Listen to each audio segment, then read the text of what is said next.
Okay.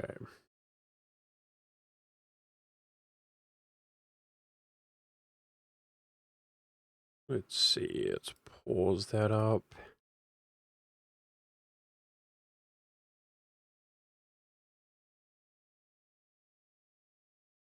Yo, Kimipu, what's up, dude?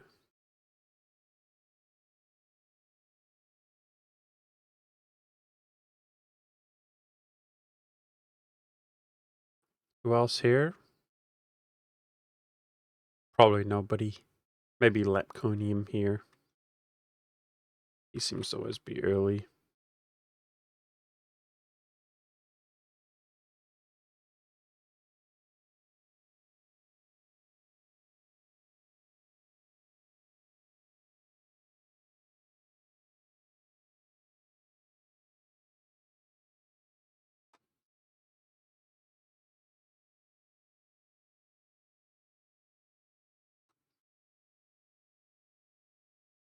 Okay, I'm just sorting some stuff out.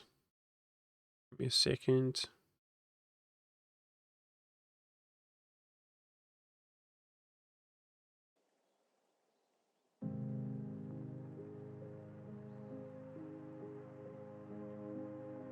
Okay.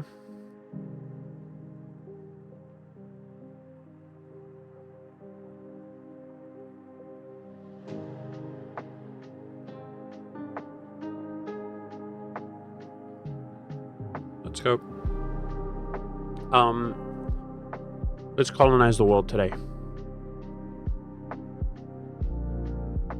I actually had an idea for an EU4 campaign that I actually really want to do, so it makes this one less interesting to me. But let's just finish it up a little bit. I want to Papal Brazil. It's Cuba that I think is the lamest name, guys, because it's just Cuba. How do you customize subject?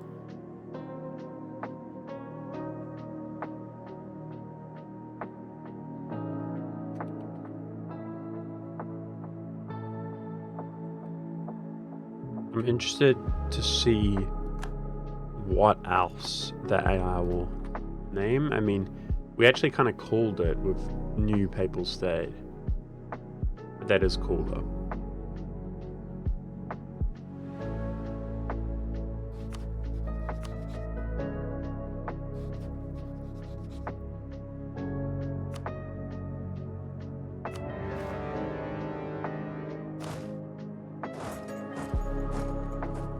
Hey Richter, what's up, dude? Yeah, I've been playing some EU4.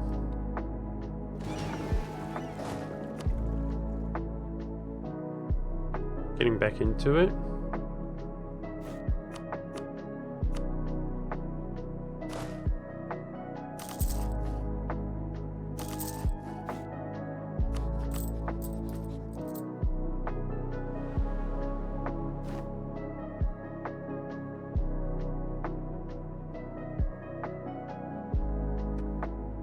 Got these bots over on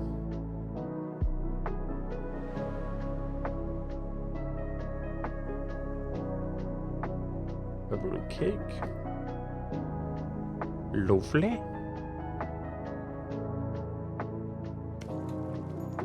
When this guy respawns from Portugal killing him, I want to claim him and go in there.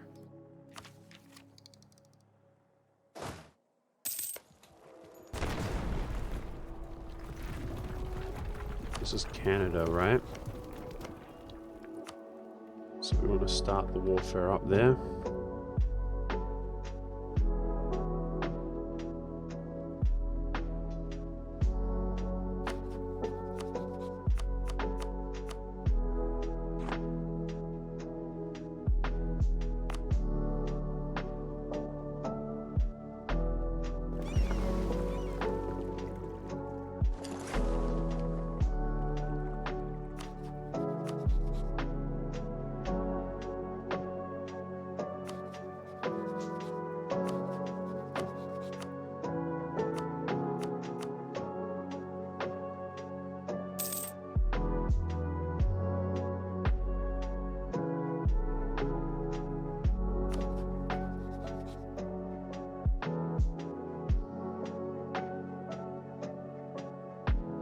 If I could get military access around the outside, that would be nice. Otherwise, this is going to be a little bit tedious. Ooh. Nova Roma. Helping us in the war. He should have a technological advantage. Frick. This guy moved. I hate it when that happens.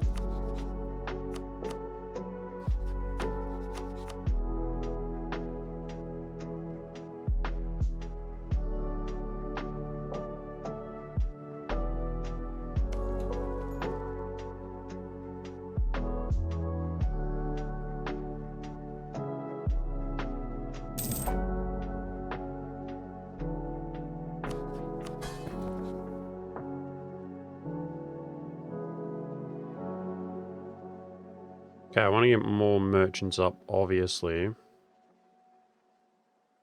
But if I'm not mistaken, these that are finishing out here are going to give me the merchants. Yeah, his own one's finishing as well. Yep. Then I'm going to focus another area. I decided it's best to probably abandon my focus on the Cuban region, West Indies. Hey, F12, what's up, dude? Ouch. Considering I know that we're going to have to do this through warfare, and considering he's stronger than me as it is, do you know what I mean? Then screw it. I think just get the merchant up and then call it a day there.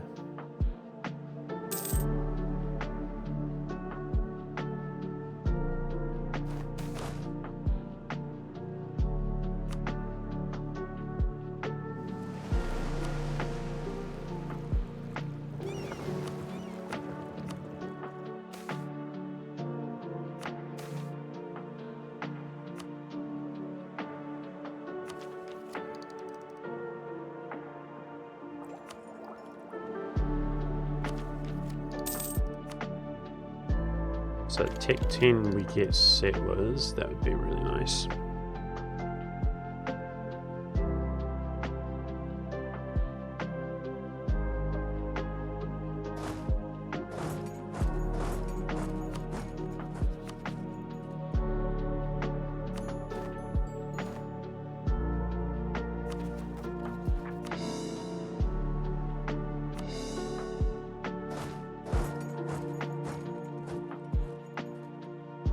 That's actually 5 provinces there, guys. That would be a Mexican colony. I don't think we're going to beat the steel to it. Especially considering this needs to core one on the outside. But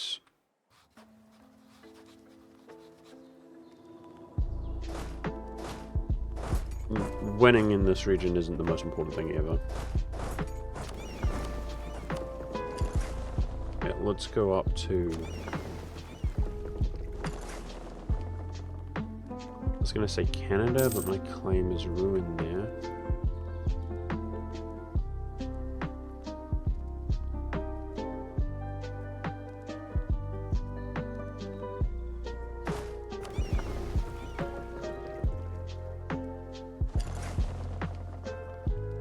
Do you prefer having fewer or larger colonial subjects in each region, but much smaller? Well, I prefer having larger, and I prefer focusing on 1 or 2 areas. Like, this isn't my preference, but I'm just so greedy. I want it all, you know? I don't want them to have anything. I think it's understandable.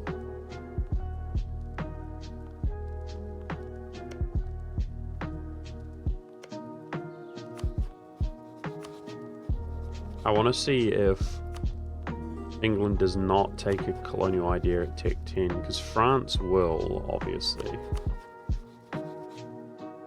But I mean, due to the fact that he's not independent. That would be cool. Carib just moved. That's a colony here. Wait.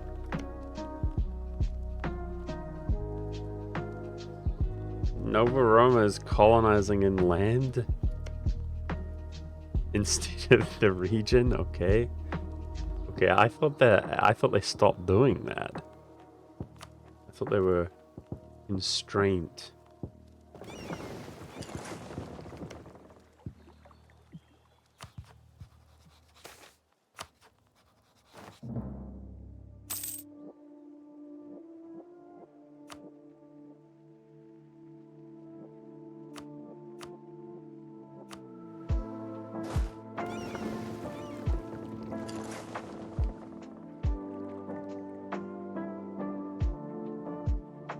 Yo, what the frick? Yo. Wait, what? He killed the nation.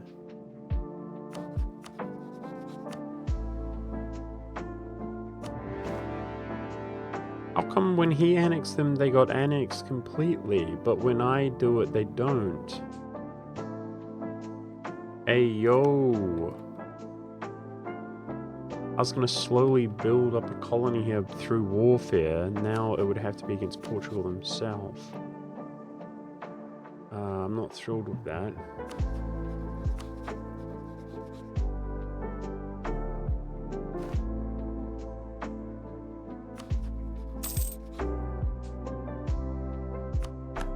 I even made a massive claim there of spy network. I don't get it why they disappeared. What did he do to them?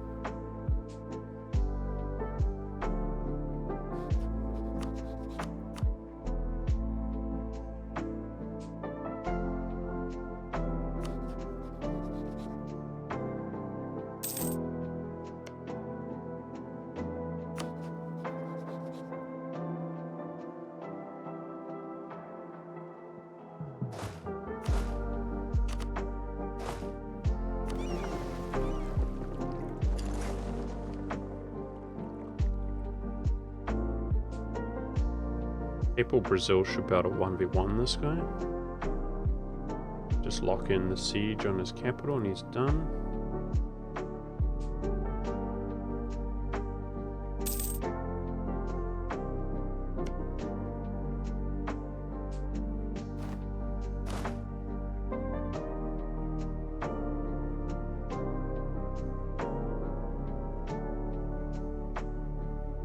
Okay, maybe if we go for Peru, if I chord these two, that would mean I only need one more. So if I do a colony like here, do Peru through warfare, we take 2 here, I'd only need 1 more. Keep an eye out for these guys migrating around. Oh, yeah, I'm not happy with that. My truce was up and everything. Stupid game. How did he gobble them up permanently? What's the rule there?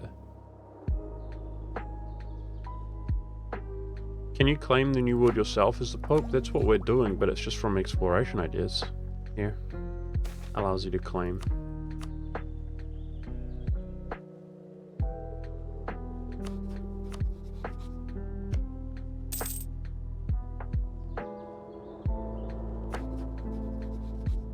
Nothing fancy.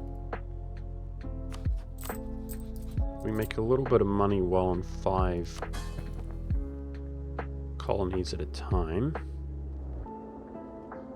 which is good because we're going to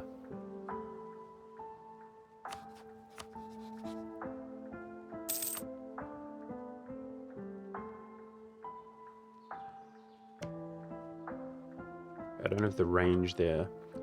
Well, maybe the last colony in the Argentina region is the spread range. That kind of adds up in my opinion.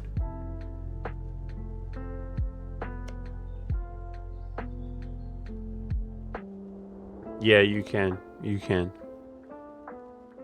You absolutely can. You can claim the region for yourself, which is pretty cool.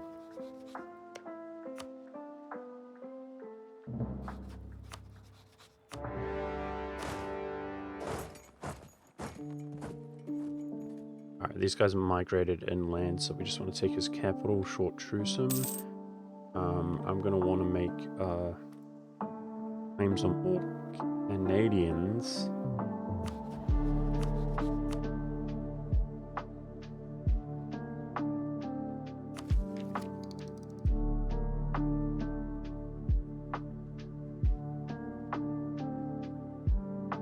Just start sieging, boys.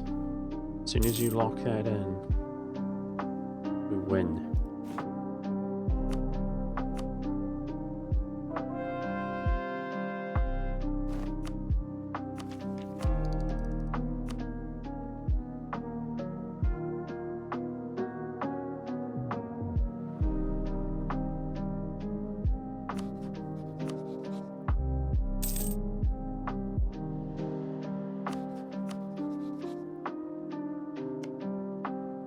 We'd give the occupation to Nova Rome.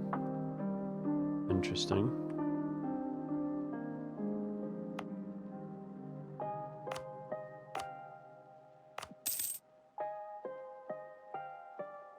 That would work.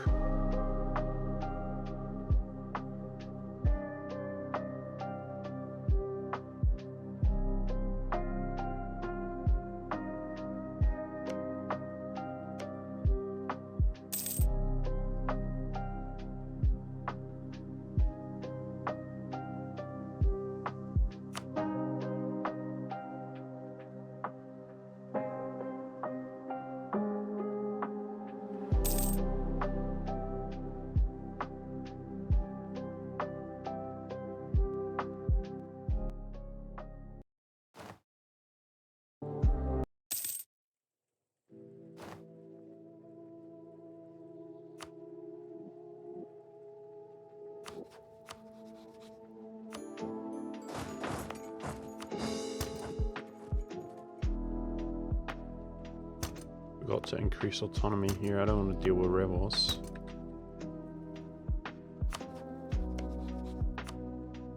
Okay, let's go back to Mexico.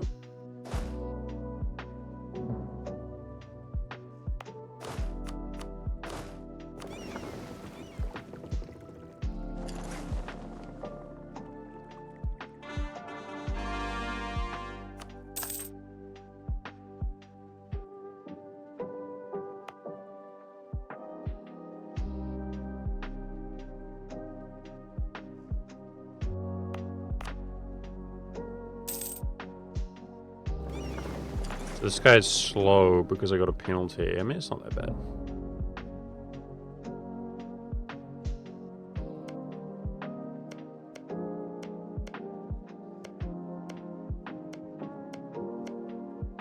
Wait, hold up. This region was not claimed by Portugal, guys. So why is that? Is it because we hate Portugal that we don't grant him the region's claim? Whoa. I thought Argentina was claimed by Portugal because he finished the colonial nation, but no, there's something going on. Like, because we hate him so much, we didn't give it to him. That's cool.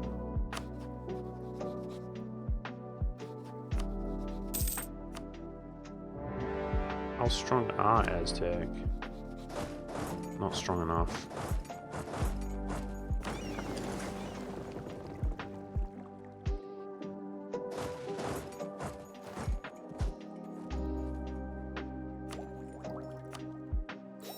Okay, thank goodness we got some more settlers here.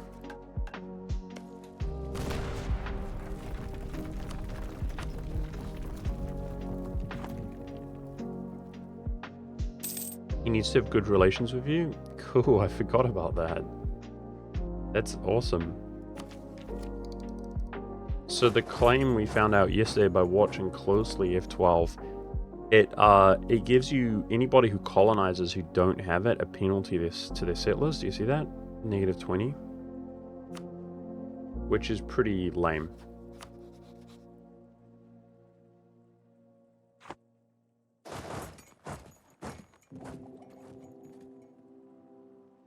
So that means that Castile. Oh, shoot! I should spend 20 Diplo, change my rivalry to Castile before Mexico spawns. Let's try to do that if we're at peace. Okay, this guy here.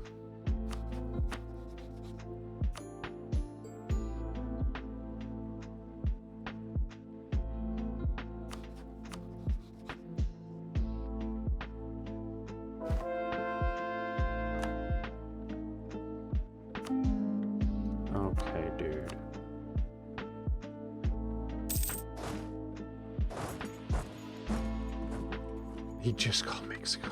Okay, dude. Isn't that cringe? Okay. Doesn't matter. Mexico is mostly annexable anyway, between taking his colonies and the Mexicans. Like, we won't be doing colonization here, but I guess if I played super slow, I could have pieced him out before the naval battle started there. That's annoying. Okay, that should be the 5th one, right? 1, 2, 3, 4, 5. Yep.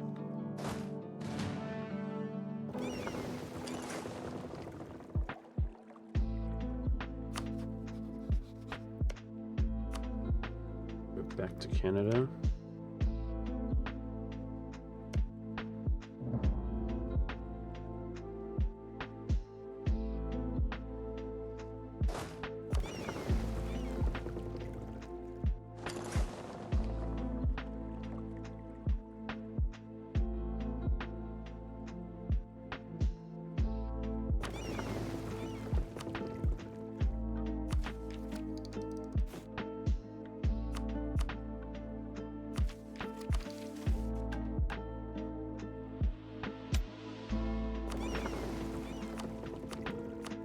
Damn, this guy has 6 maneuver on this admiral. He's a beast.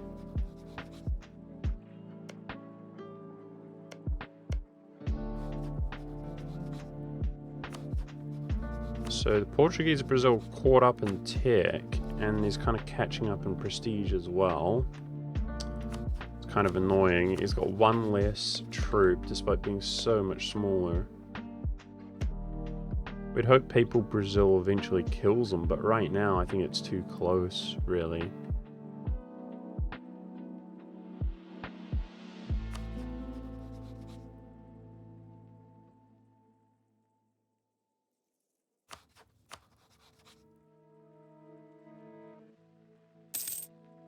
I'm trying to figure out who to claim next.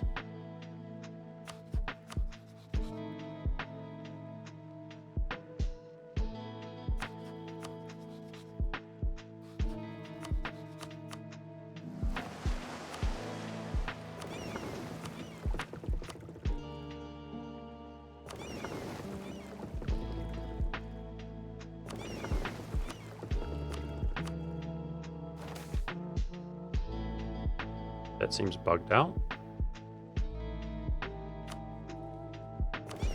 I keep telling him to do that and it doesn't do anything.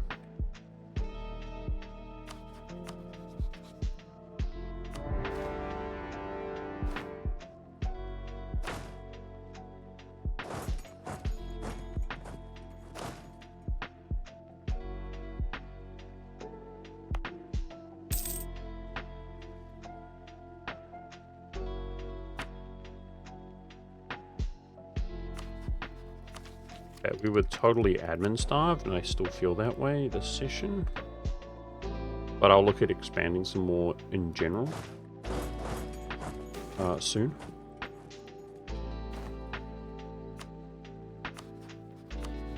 Can't core that. So Canada feels like a bit of a slow process right now. I'm happy to take this for the New Rome colony.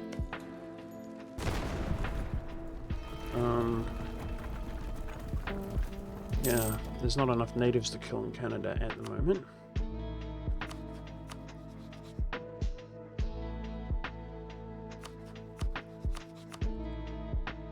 Maybe this guy up here.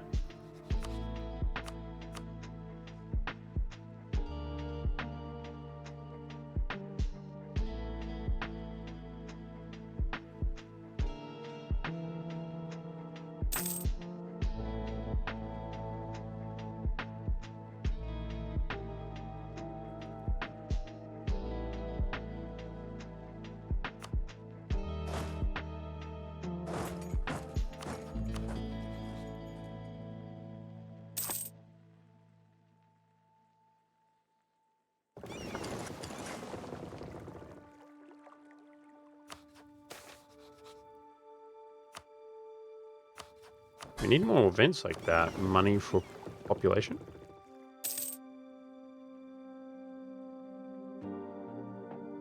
Did you watch Flurry? I didn't, no. Does Castillo have good relations with you? Yeah, you were talking about the thing earlier. I missed that. Sorry about that. Yeah, he does. If I rivaled him, he got to peace, but I didn't get to peace fast enough. I think it would have stopped the claim. So you need positive relations, eh? That's something that I knew but forgot. Like I'm reminding myself now that I know, you know. I used to be a pro at this game, chat, but some of that trivia, you know, I've forgotten over the years.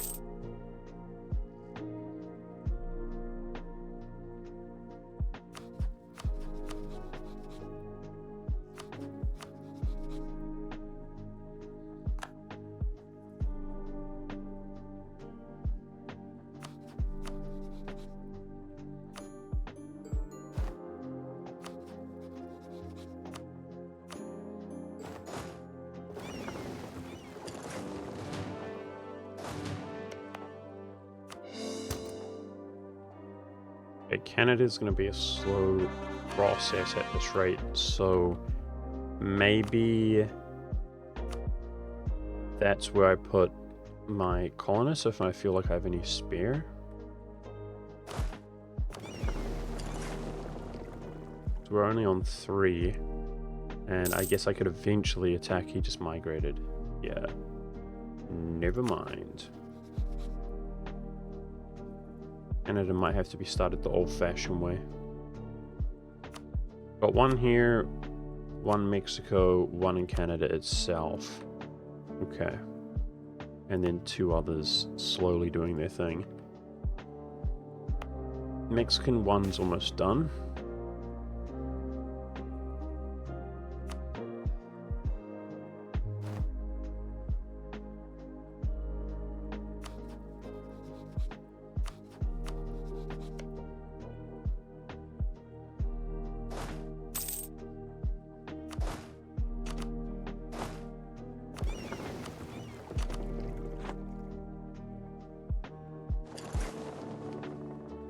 This is like a little bit fun. It's kind of like therapeutic, like nothing crazy.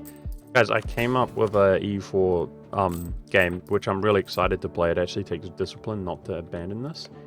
So I've got a good idea, something that I don't think anybody's ever done before. And I tested it, and I'm looking forward to it. But let's just finish this off, considering we like committed to it. Yeah, if I start this war, he won't migrate. Let's start this war now. Oh, settlers. Let's freaking go. That's big.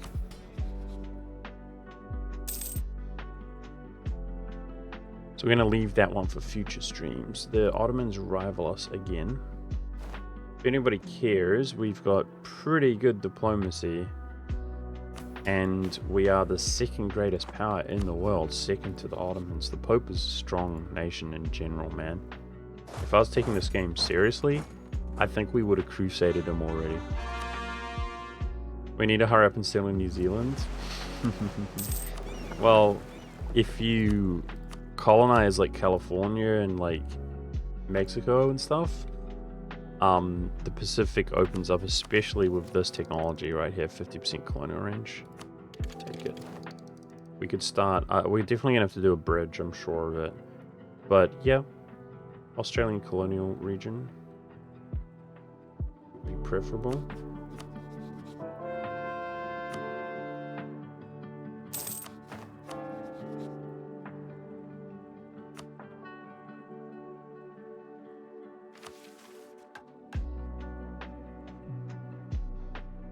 Whatever. Max out prestige, even though it's maxed anyway. It's fine.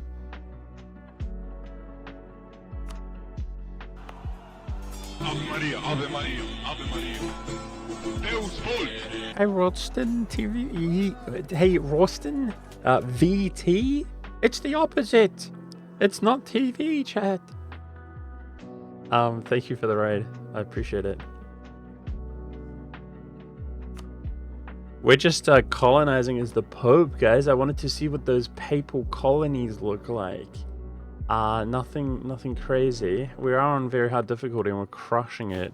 The 2nd greatest power in the world, but I'm kind of so admin starved that even if I wanted to expand, or even if I was able to, we're behind a little bit on admin, so we gotta wait. My truce just came up with Milan and he's getting wrecked. I could claim there. That's starting to look really easy as a war. I hope you had a good stream. Thank you. Jerusalem game is province. That's a good one. I'm just kind of therapeutically colonizing, which I haven't done in a long time. Yeah, we're getting some good events.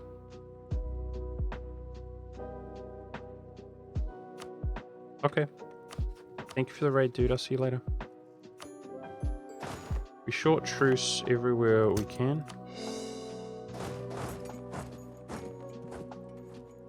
Don't get baited into taking their money. It's a bad idea.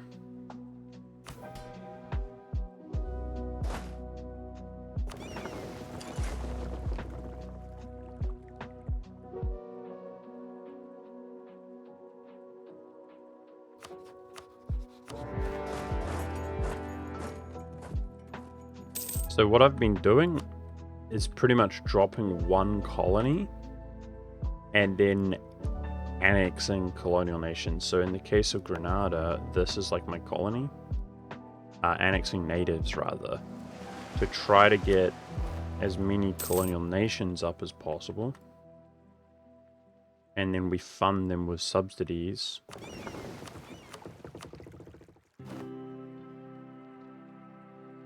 So that they begin dropping their own colonists. That's kind of the protocol right now. But Canada specifically has run out of people to attack.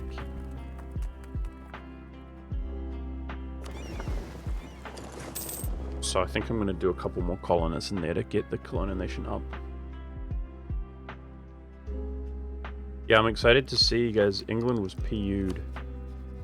Is he going to remain under the Union at Tech 10? And is he going to... This is Portugal up here, guys. Is he... So he is rebellious.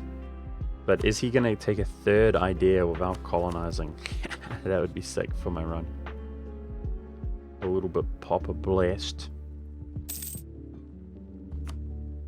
Okay. That should be Mexico when this finishes. Cool. Canada.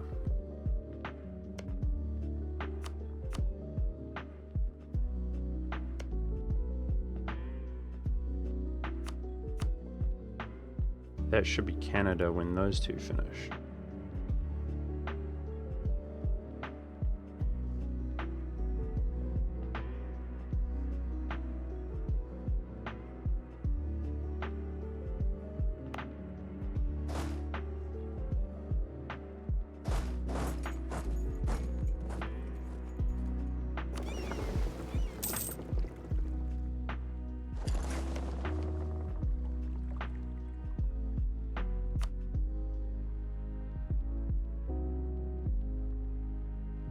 Which trade node do I think is worse in the game? It kind of depends, right? But I think the White Sea, probably. The White Sea has Arctic, which means the dev is bad. And you always lose to the North Sea, which is kind of very far away, so it's very difficult to annex and gain power there to retain in the White Sea. And it's very small. It looks large, but it's absolutely minuscule. So, you know, these are 4 provinces here, guys. This whole huge area is 4 provinces. That's 3. So it's one of the smallest in number of nations, but then because Arctic, development cost reduction 50%, and because you have to go, so some of them are non-Arctic, like these 3, 4, 5, 6, 7. The rest are Arctic. About half of it is Arctic, even though there's about 14 total. You've got the one trade node. Obviously, trade nodes are not just about retention, but they give you bonuses if you max them up, right? Like development cost reduction and stuff. So you've only got one. There's pretty much, I think there are others like out and around and about, but there's pretty much no other trade region with like one trade node. Oh, there's two. I'm done. Ignore me. There's two. They're both on Arctic though, which kind of defeats the purpose. Yeah, and then again, you lose to the North Sea. There's many other nodes which are competitively like trash though. If you do a bit of breakdown analysis, there's others for sure. It's not the only one.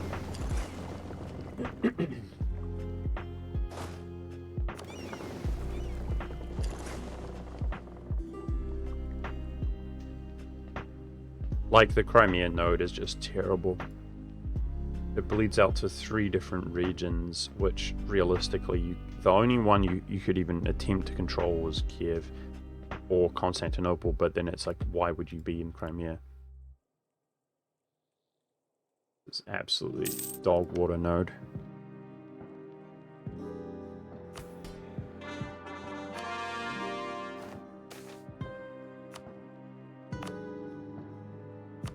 May as well half state that, even though we don't care.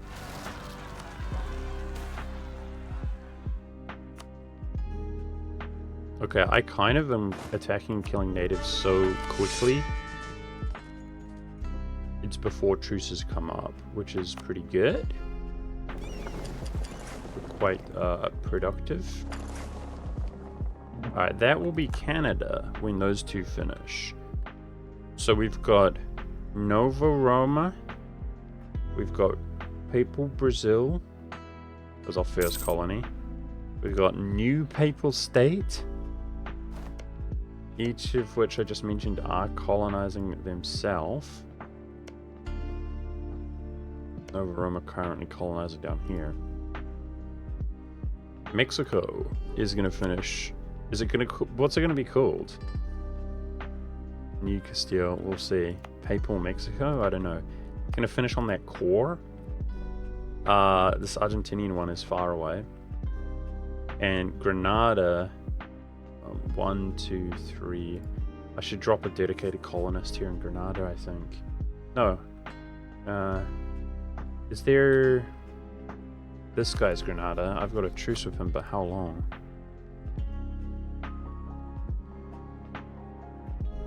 Ah, nice. Coming up. Kill that guy when the truce comes up. And that will be Granada established. Yeah, then I'm doing this one as a bridge to then go into Peru through warfare.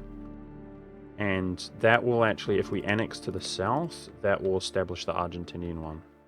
With these two here within the Argentinian node. So we're going to try to establish Peru and Argentina through war. And we've got California and Alaska, I guess Louisiana as well. Maybe I should take this. Maybe I should take this and start conquering. Louisiana is always so weird and difficult to establish, to be honest, as a node.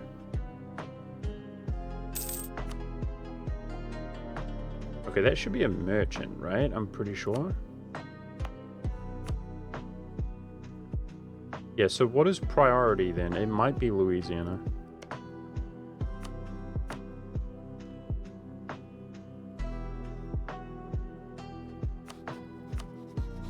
Okay, I do have a claim from my friends.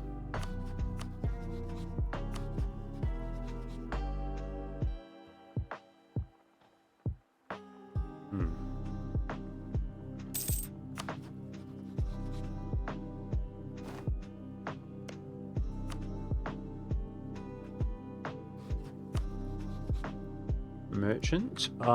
We could start collecting in the New World, but I think on these end nodes, my naval tradition is extremely high, so anything that I can bring in, even if it's a little bit, I mean, we got money. I'm not too worried about that. I reckon let's fund the tech trade in Tuscany. It's just such a juicy province like that. Oh, Parma released. That's a Diplo vassalize if I've ever seen one. Nice, and that will allow me to vassalize into Mantua, pouring range.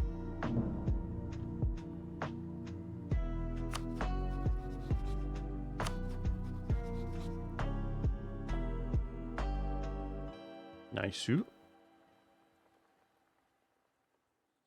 Okay, I thought we were going down here because our truce comes up, but he's so far away and the truce is longer with the other nations somehow, so the next war is actually here, but that establishes the Granadan trade node. Colony, rather. The Granadan colony.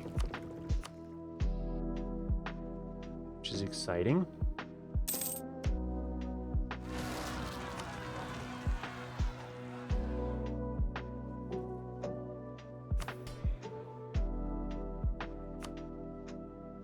It'd be cool if the burghers were happy that you get settlers, guys.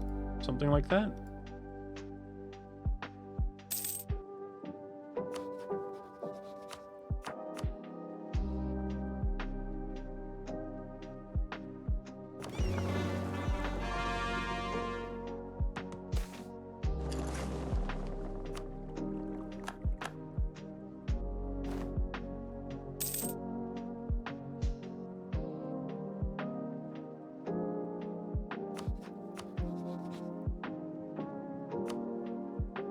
Okay, new colonial nation. Papal Mexico.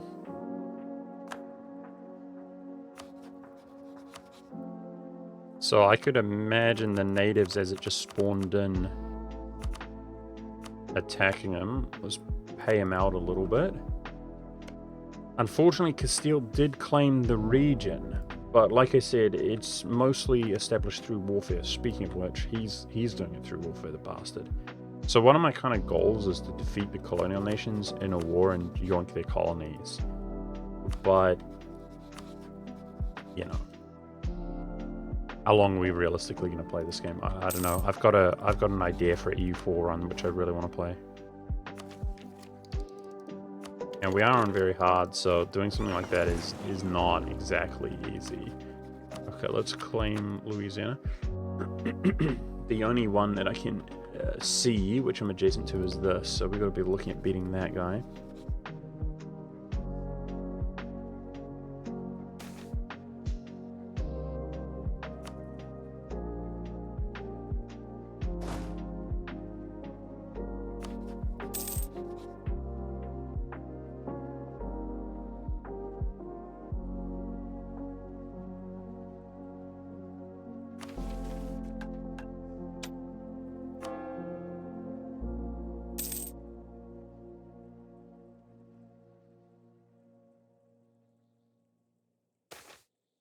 Emissaries don't take long in Parma. I should have used that. Boost our relations up. Castile rolling around with 20k regiments. Wow, he's annexing Mexico fast. Oh no! Okay, that makes me want to do the same. He's beating us to the punch. Claim, claim, claim. Oh, frick. I thought I was transporting my troops here, my bad.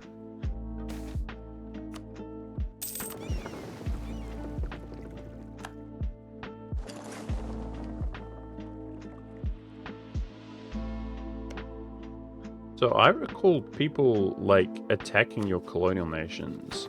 That's not exactly happening that much, which is kind of cool. Like, our colonial nations are pretty much chilling and dominant.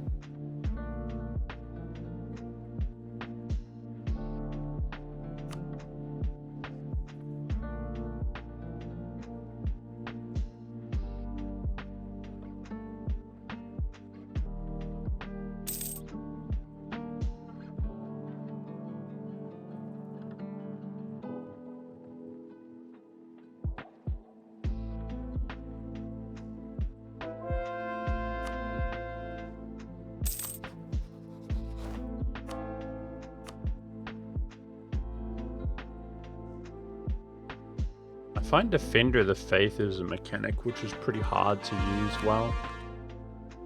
Being Defender is such a big responsibility.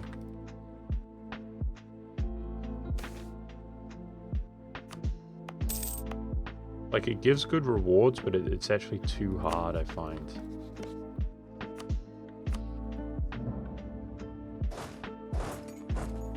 Okay, once that guy cores, that's Granada done.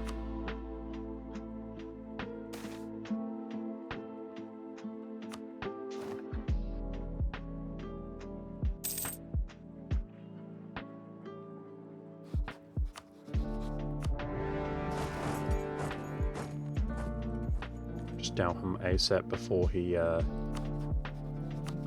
migrates somewhere. Can pay for Parma, give him military access as well. And that's our new vassal.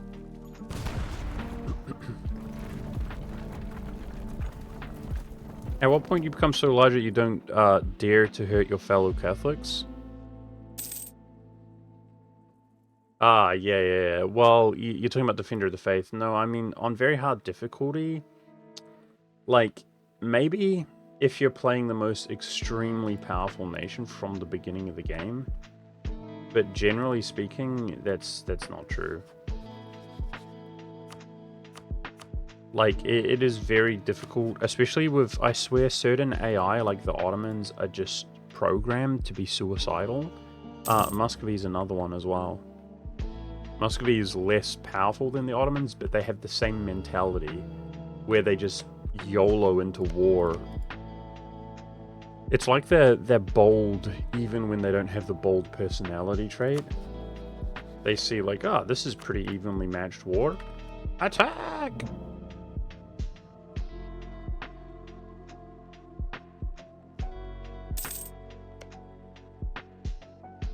Okay, it's kind of surprising to me this Mexican nation is not colonizing, but that's okay.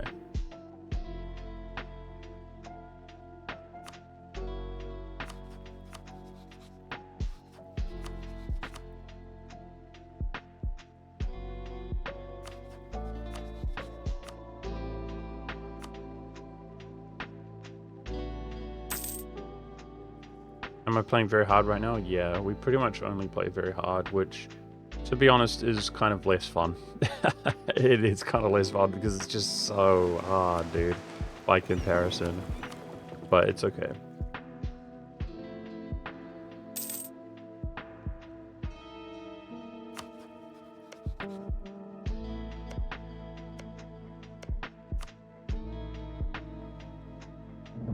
New Mexico is rising quickly. The fact that he's losing this doesn't make a difference. Doing it through war. New Castile, rather, I mean. I wonder if he will get the Louisiana node the way he's annexing. Maybe he will. Are they subsidizing? Can you afford to subsidize them? We are subsidizing them, but the way that it typically works is little isolated regions typically make less money, and it's because there's no trading provinces nearby. There's no trade value. Being in Mexico, you would assume that he would make more, but he's running his own missionaries and he's fighting. He's still reinforcing because he's new. He's reinforcing, but he's recruiting new troops as well. We just failed at 71. Frick. Sick of waiting for that. Literally, it's a bottleneck to form our colonial nation. Let's just annex it. Alright, into Mexico we go. Yeah, he's also got overextension. Okay. He just got dowed on. Now, I actually have a truce with this guy, so I almost want him to not accept that, but that's alright. Because it allows us to...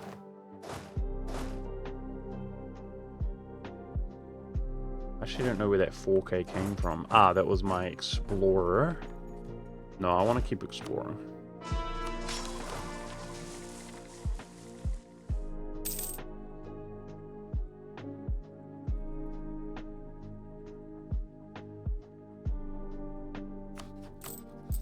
Yeah, we are paying 13.2 ducats per month in diplomatic expenses. That's all the various nations that we're subsidizing.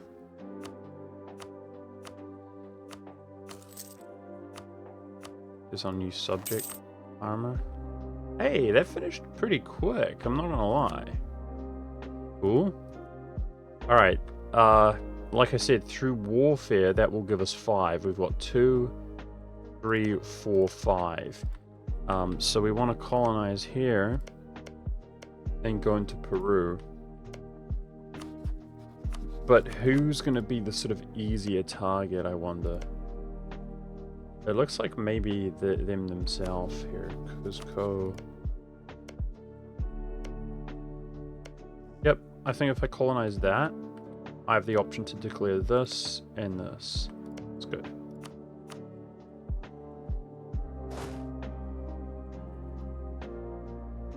Okay, we'll be working on California here shortly.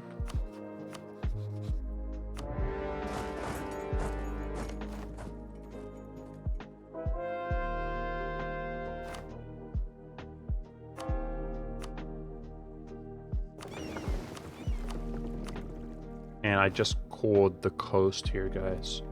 First time we've cored a coast here on the western side.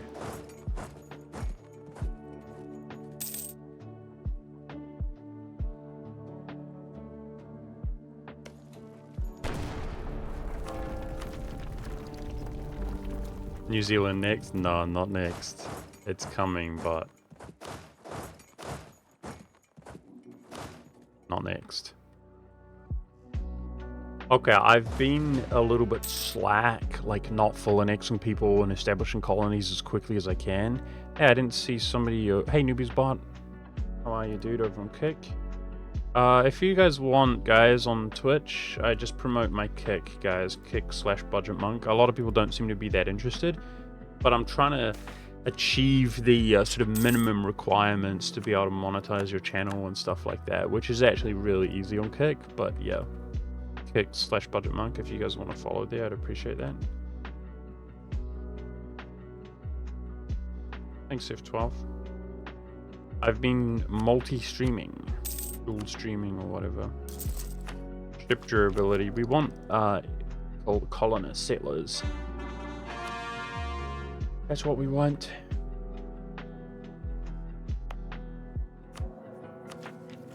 Speaking of which, you actually get that at Tech 10 here coming up from Diplo.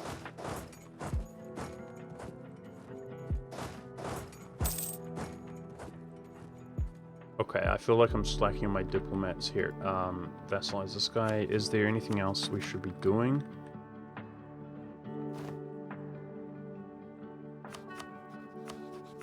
The knights. Let's improve with the knights.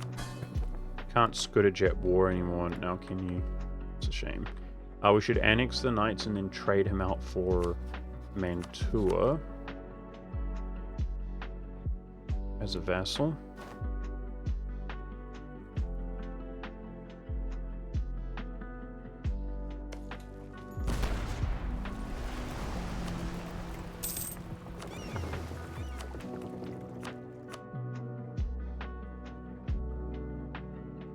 Dan Clancy of Twitch is going to be terrifying in Congress panel.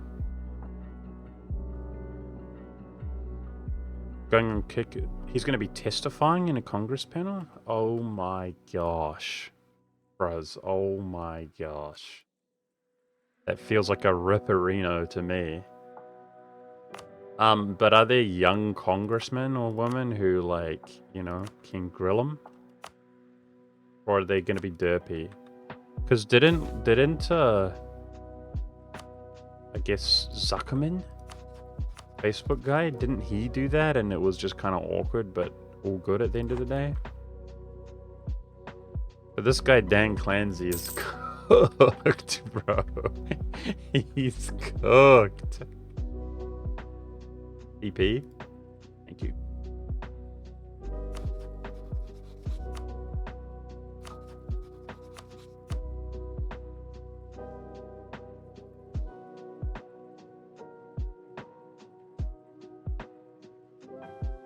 What did he do? Don't get me started, man. I do take it personally because I've spent like so many years now on Twitch, but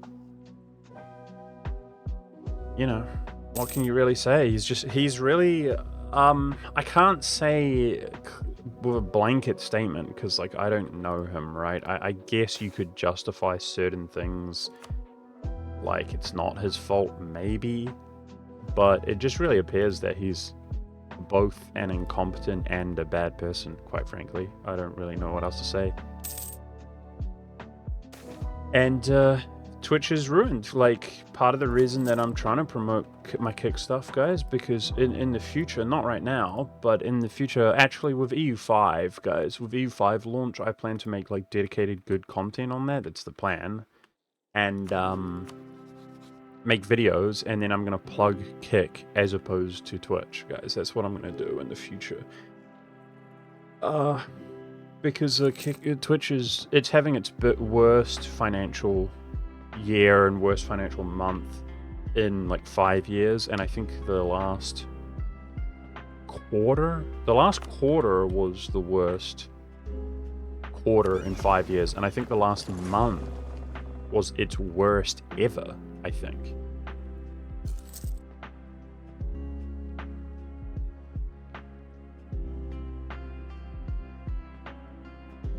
It's just simply the two-tier system where you have people who are promoting terrorism.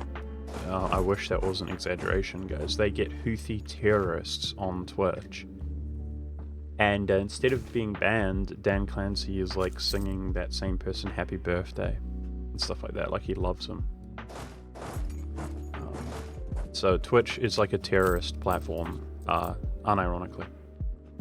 It actually is. And the advertisements have fallen off completely. Like, I mean, completely. Like, completely. It's actually mind-boggling. You know, even my channel's really small now, guys, but even if you look at the VODs, right? You've got like maybe 1,400 views, and then I stream for like most days of the month, like 26 days, and it's like 26 times 1,400, right? So you'd think like, okay, you're probably gonna make some money, right? Like obviously not a huge amount, but some money from advertisements, right? Like Twitch is theoretically advertising on, that's like, you know, like 40k views or something like that, right? Quick math. So it's like, it's got, well, meanwhile you make like $2. Like $2. Like $2. Like go find any advertisement in any field, any billboard, anything, where it's like, they'll estimate like 40k views or something and you get like $2. Like it doesn't exist, but it does on Twitch. It's like, yeah, you don't make any money. Let's YOLO in here, see how we would perform. Big stack, but we outnumber them. And it's because they've ruined the platform. They've just completely ruined the platform with their politics.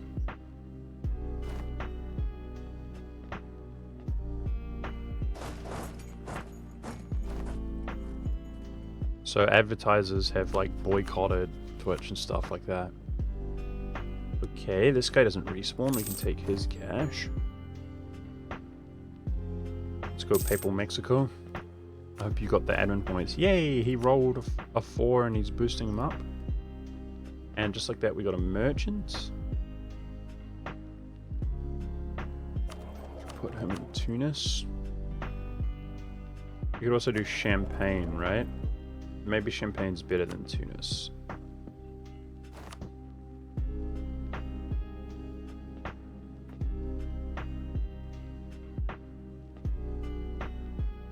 Yeah, exactly, War Dragon. It's really sad. It's sad because, hey Executor, what's up, dude? You know, people are loyal to this. I think generally speaking, people watch a streamer. They don't care about the platform, right? Would you agree with that? I think that's a pretty obvious and reasonable take. they don't really care about the platform. Like, they do, but they don't consciously care. Like, you want the platform to be easy to use, you want it to be convenient, you want it to be a good platform in that sense, good user interface, not stupid nonsense trouble that you're running into for no reason. But as soon as the platform is good, like, oh, it's good enough, good platform to watch, you're used to it, you don't care about the platform. If you watch, it's because you're watching a streamer or whatever. That's the important thing. And yeah, it's a shame, and it's really negligent, and it's really bad to, you know, Twitch is about as corporate as it gets nowadays, guys. They're owned by Amazon, and they just run the platform into the ground with incompetence / I don't know, like evil mania. It's a very, it's you know, it's bad. You know, people have their careers on Twitch and stuff, and to just destroy the platform, yeah, it's bad. Nice, my boy is also making claims out here. People in Mexico.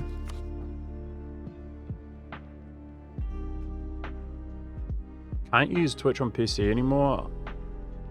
I just get streaming errors. Ah, it's so irritating, yeah. I think I know what you mean. We have to close the thing. It's because you got an ad blocker or whatever, but the ad blockers don't even work most of the time. It's so annoying.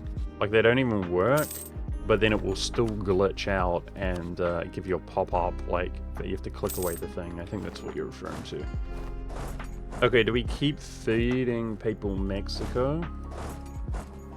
Or do we give them a break? The thing is, it's competitive with New Castile, and I want to keep feeding them. But I've got other things to do, and I know that from experience, they don't even have the admin points, see? And they'll start getting more and more overextension. So I kind of want to give them a break. Let's go down to Brazil. Yeah, it's just a buggy piece of crap platform. Like, people think I'm resentful or I'm hateful or I'm just trying to boost kick up or whatever. It's just facts, bro. It's just facts.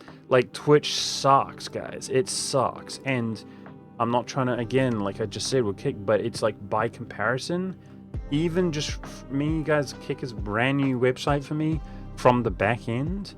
Amazing. Way better than Twitch already. I'm noticing the difference, and it was made partially by that big streamer Trainwrecks, so he like knows what he's doing. And from a user point of view, yeah, it's way better already. But it's whatever. You know, you're talking to people on Twitch, so they obviously like it enough to be using it.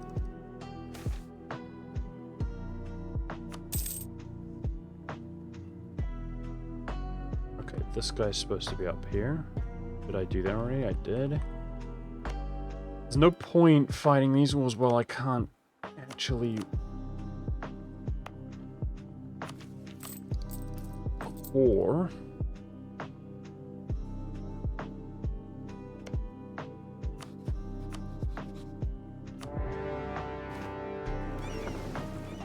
I didn't scuttle the knights, that's my bad.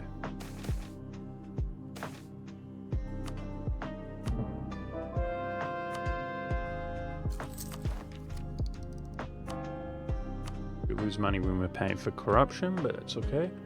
There's 3 more Brazilian provinces, let's go. 4 more in a moment.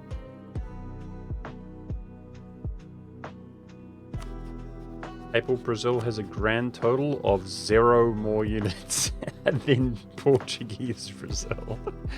How? How is he so bad? We want him to kill that guy, but... Alright, so Canada is being established when this finishes. Let's see here.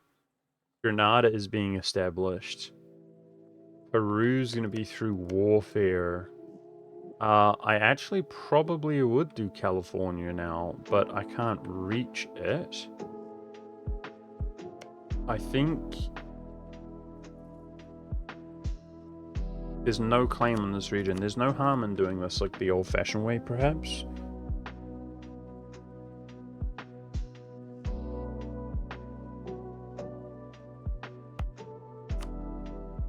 I want to focus Canada, though, with the actual settler, considering it's a bottleneck.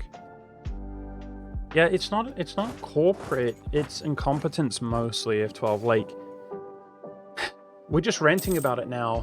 You know, is it that interesting? There's so many things that are just bad and wrong. So many things, and it's just like, whatever. You know, it's literally like if you were a governor of a little town, guys, or anything, you manage your own website or whatever, what is the dumbest, most worst things you could possibly do? It would be discriminating against people. So you make rules, but then somebody breaks the rules, but then you like that person or whatever, so you don't enforce the rules. Then other people break the rules, or they don't even break the rules. They just come close. It's a little bit dubious. Boom, you crack down with an iron fist, like just destroy that person, wreck them. Oh, we gotta set an example. Somebody else, and it gets to the point that this guy, like I said, is it's literally getting to the point that he's promoting terrorists. Like, you can't make it up.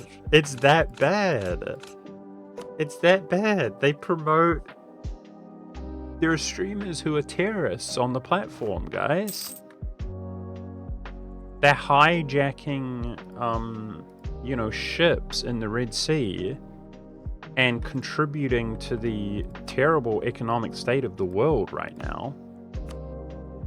And laughing about it, and, you know, the stuff that they do, I don't even want to talk about to women. Guys, to women, and murdering people. And you have the biggest streamers on Twitch, some of them are getting those individuals on their streams and laughing about it and happy about it and like admiring them. So then naturally it's like, oh wow, that guy would get banned, right? Nope.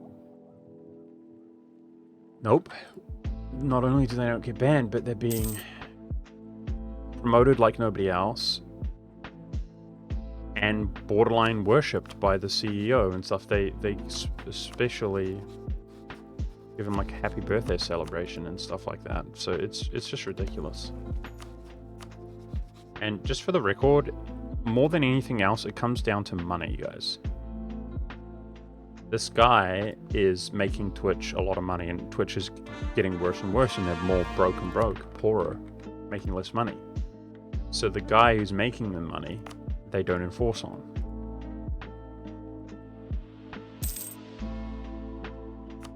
Just typical. We've got Papal Columbia. Cool. Basically just standard evil people, bad people. Nothing crazy out of the ordinary. They don't want to do what's right because it costs them money to do so.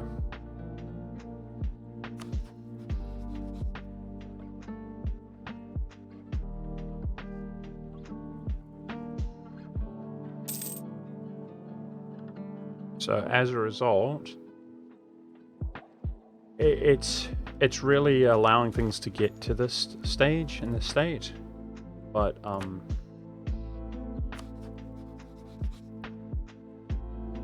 it already has, essentially. Kick rose from like a sort of scoffed at silly competitor, just like everything else, Mixer and stuff, to basically, it wouldn't surprise me if Kick is almost as profitable, if not more profitable, with how much bad the stats are on Twitch. Anyway, it's rising through the ranks rapidly, and Twitch is, it's Walking Dead. Twitch is Walking Dead for sure. Okay, this is a big war. I got to get up there and respond to that.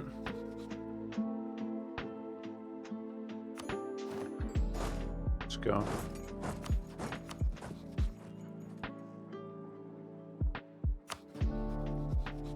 But that's depressing.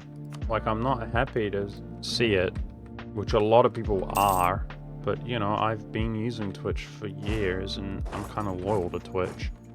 It's just, you can't, there's only so much loyalty you can have when they're incompetent, they're in the wrong, and they're hurting me. They're hurting their users. Parents went to California, San Francisco from Sweden a couple weeks ago on holiday. My dad almost got robbed there. Yeah, I mean, listen, I'm not trying to insult your dad or anything like that. I've the same thing. They're family members of mine who, but it's just like people have to get their head on straight, guys. Like the US is, it's not safe, and it is safe in like 99% of the US, but the big cities are not safe, and you're absolutely cooked if you think they're safe. They're some of the most dangerous places in Western civilization, like literally. I don't know why people don't seem to like understand that. So you gotta be careful. I personally would not want to go on holiday to the United States. If I did, I would probably go somewhere like less. I'm just trying to figure out. I only have 3 colonies genuinely. Okay. We need to retract from somewhere. Yeah, I would go to like a non-popular place in the US, right? Like you go rural or something like that. Okay.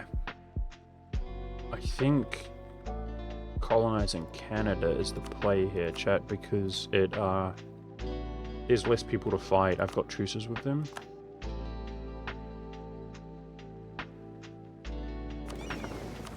Damn. That explorer didn't last long, and I do need to be exploring. He died real quick.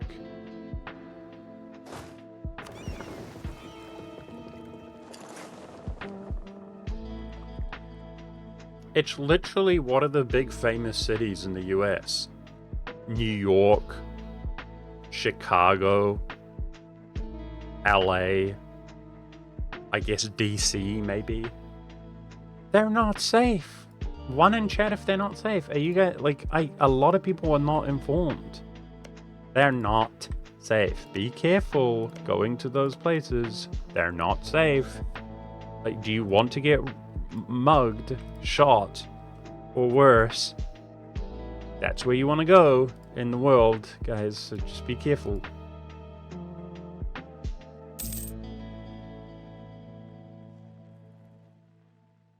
Washington DC is safe. I think they got most of the good museums there. I don't know, there's stuff happening, like I don't keep abreast of it or whatever, right? But like I know there's like Trump's like crackdown in Washington or whatever, like maybe it is safe. I don't freaking know at the moment. Don't know. Hey, look at that chat. No way. Papal Brazil has 10k. Is there any way? Can Papal Brazil at this rate, is he eclipsing Portuguese Brazil, and is he gonna kill them? I hope so. Let's get over here, fight the Mexicans. Oh, Nuka Steel, I think he might have lost or something, guys. Didn't he look bigger than that? I think he might have lost. Ooh.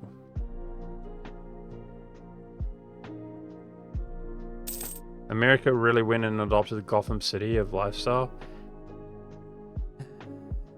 Yeah, in some ways. I think, again, the country is mostly safe. It's a huge country, but it is bad in certain cities.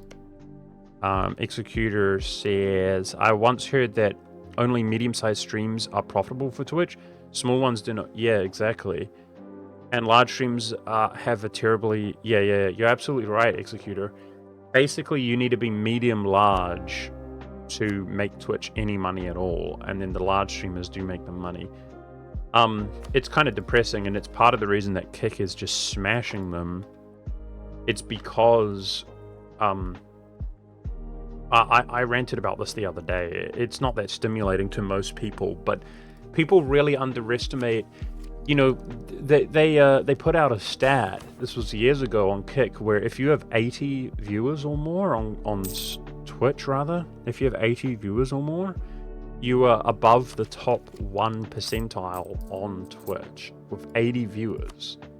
So essentially what that means is the absolute vast majority of all streamers have, 0, 1, 2 viewers.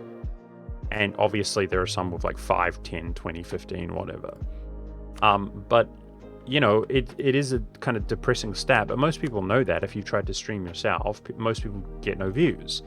The issue is that it actually costs the platform money to be doing that. It's not free. So they have the most heinous, overhead over on Twitch. It's absolutely crazy, the overhead they have of funding, just tons and tons and tons and tons and tons, thousands or tens of thousands of people streaming live to nobody at any given time. And so when you make a competitor like Kick, I one of the most appealing things about Kick, guys, and the reason that if you become famous on social media or something and you're like, I want to start streaming, you do it on Kick. And the reason why is because they give you 95% or more of the money that you make, you get to retain, which is insane, right? Compared to Twitch, which takes 50% or 60 or 75% at the high end. So that's obvious, and Kick is able to benefit from that. However, what is less obvious is that Kick doesn't have the same tens of thousands of overhead because it's new.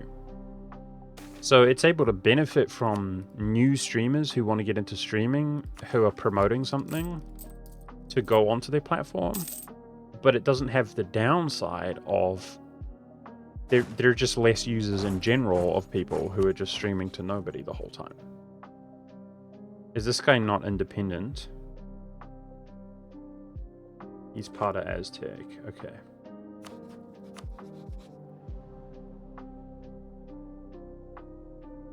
They're all part of Aztec. I kind of want to choke up on this and box out the north from New Castile if we can. Yeah, I mean, it's pretty boring stats, guys, to talk about, and I've done it again. I got baited into talking about it, but yeah, it's just the facts. Kicks is way more profitable. I'm convinced that when Kick truly dominates, which is, as of right now, it's going to happen. It's going to just completely consume Twitch. That's how it appears. It is going to be Twitch in 5 years. Twitch will probably be a dead platform. I'm convinced that when that is the case, they're going to turn the dial, so to speak. You're not going to get 95 or plus % of the money you're making on Kick forever. But I still think it's going to be better than you only get 50% on Twitch. I'm convinced of that. But once they dominate, they will turn the dial, that's my guess, to basically, because the overhead goes up. That's the main thing that people don't understand. Kick will have the same problem where it's just costing them so much money. So they will turn that dial to where it's okay, we're going to take 20% of your income, sorry. But there's not going to be the competitor to worry about. So there's nothing people can really do. It's yeah, okay, well, if we want to stream, then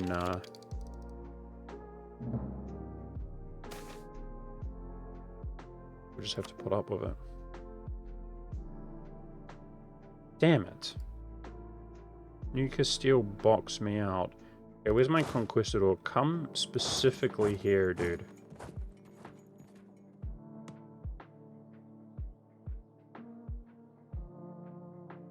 Otherwise, we'll never get Louisiana node. Is New Zealand safe? Well, I'm not that well traveled or whatever in New Zealand, so I might not be the best person to ask, but the way that I would describe it is yes, overwhelmingly it is safe. but it's kind of similar dynamic where it's like the city's less safe and stuff, right? But the thing is, like, the closest thing we have to a big city in New Zealand is Auckland. Like, so I would say Auckland downtown and stuff at night is like the least safe part of New Zealand. But then I think about, like, we do have gangland and stuff, but the gangs in New Zealand, like, it's a bit weird because they're just not as bad. They're just not as bad. Like, but then I feel like, am I being naive and ignorant saying that? I don't know. I don't know. But there are definitely areas in New Zealand which are kind of sketchy. There are areas up north. A lot of people really like, we see New Zealand. So Auckland is like around here. This is really scuffed looking, guys. But Auckland is like around here, which is like the biggest city in New Zealand. The capital is like down here, which is the capital because it's more centralized. This is like Northland up here.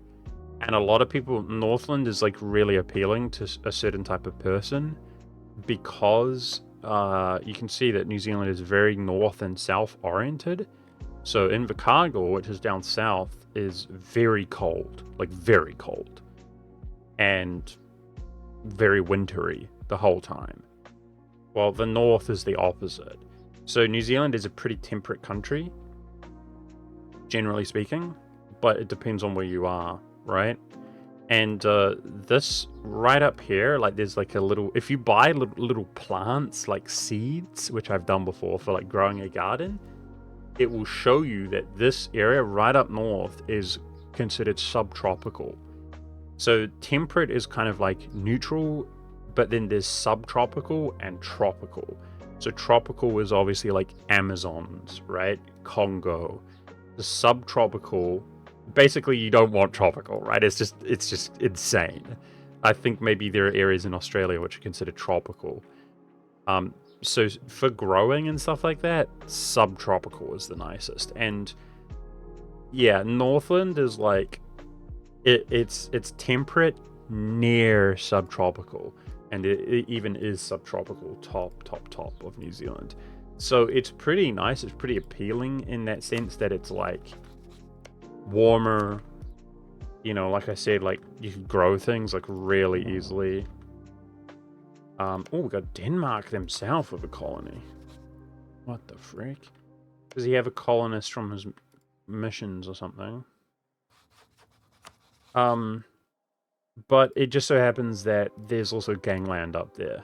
It's got a bad rep, and it's just crappy, which is kind of annoying. My mum really has always like Northland like a lot, and it's like, yeah, it's just kind of crappy, unfortunately. It's kind of it's a weird kind of dynamic. It's like, do you want to be there? Think because it's crappy, it's like really cheap in some cases, and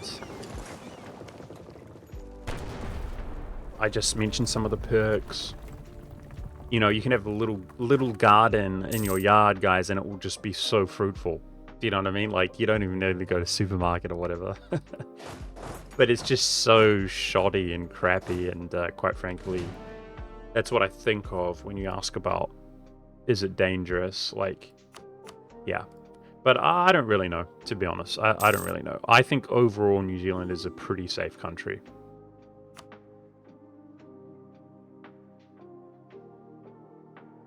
Hey Momo, what's up, dude? Main religion is Catholic? I think it's unfortunate, but New Zealand is not very religious. We have a Christian, like Catholic history, but it's, at least from my experience, it's a very secular country. And to me, hey, he is colonizing, by the way. He is colonizing down south. Yeah, it's kind of like Great Britain in that sense. Like, we have big cathedrals. Like, there's the Auckland Cathedral. I mean, big for New Zealand's perspective. You know, not huge. everything's, you know, with limitation in New Zealand, guys. And, you know, there are churches around, like Protestant churches around all over the place, but they're not frequented that much in general. Yeah, New Zealand really, really benefits from, like, the thing is, you know, I just in case anybody doesn't know, I'm very Christian, guys, so, as a person. So I have a big bias, and I'm just letting you know that. You know, now I start ranting. It's like, yeah, you see where that's coming from. But the thing is, in the UK, people, it became very secular. That's the rumor, right? Very secular. And I think, in my opinion, that's very foolish, and people, it's a big mistake to go secular. And it's only now, after all these years, that people are reaping the rewards of abandoning Christianity, right? It's not like you become Greco. Thank you for the prime, dude. Thank you so much, dude. Appreciate that. You know, you become the most powerful nation in the world. Your sphere of influence is the whole world, right? And then you're like, slowly, you're like, I think, you know, the attitude and the beliefs that have been underpinning our society are just a load of nonsense. You're like, yes, it's a load of nonsense. And then you just stop, right? Well, it's not like the whole world just collapses now that you stopped, right? But meanwhile, you fast track 80 years and it has collapsed. It has collapsed. The whole empire has collapsed. And now the homeland is collapsing. Like, you essentially are slowly but surely, in slow motion, losing everything. It's all going away. And it's because you've abandoned, like, the most fundamental building block aspect of your society, the cornerstones. You've abandoned it. That's my opinion. So it doesn't happen overnight. Now, New Zealand is in a very similar situation, but it's just doesn't happen as quickly because we're so isolated. So that grace period, it is going down the poo pipe here in New Zealand, guys, but it's just slow. Everything's slow and uneventful in New Zealand. You said it sounds like heaven. I personally have a little bit of a like, my mind is effed up by New Zealand because it's like, my grandmother was English. She passed away, is why I say was. And she came to New Zealand, and she came to New Zealand which is crazy, by the way, like, traveling across the whole world, you know, on a boat. Her boat caught on fire, guys, literally. Her boat caught on fire, like some Titanic stuff. Like, man, we got it good nowadays compared to how it used to be. And she was a little kid during World War II. And she wanted to get away. She's like, you know, where can I go away where it's, like, isolated? But it's like, most of the isolated part of the world is, you know, kind of really bad. Like, it's a jungle or something. Do you know what I mean? So it's like, what's a good compromise? And she decided New Zealand was a good compromise. And the thing is that New Zealand is really like paradise in some ways, guys. It really is. It's like paradise. But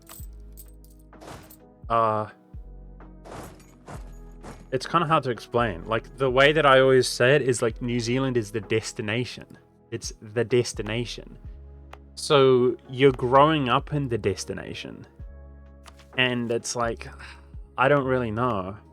Like, you know, do I want to move to Australia like everybody else? We have brain drain really bad in New Zealand by Australia. It's like, do you want to go to the US? Do you want to do these things when you're in New Zealand? And the simple answer for me is like, no way. I don't want to. Like, New Zealand's where it's at. New Zealand's the best. But what I'm trying to say is that most people, they do those things for career, right? So it's kind of the logical thing to, like, leave New Zealand and then take advantage of the fact that I'm a Kiwi, New Zealand citizen, and come back to New Zealand later. But it's like, I just don't want to. Like, that's the logical thing to do, but I just don't want to. I really dislike... I'm a simple guy.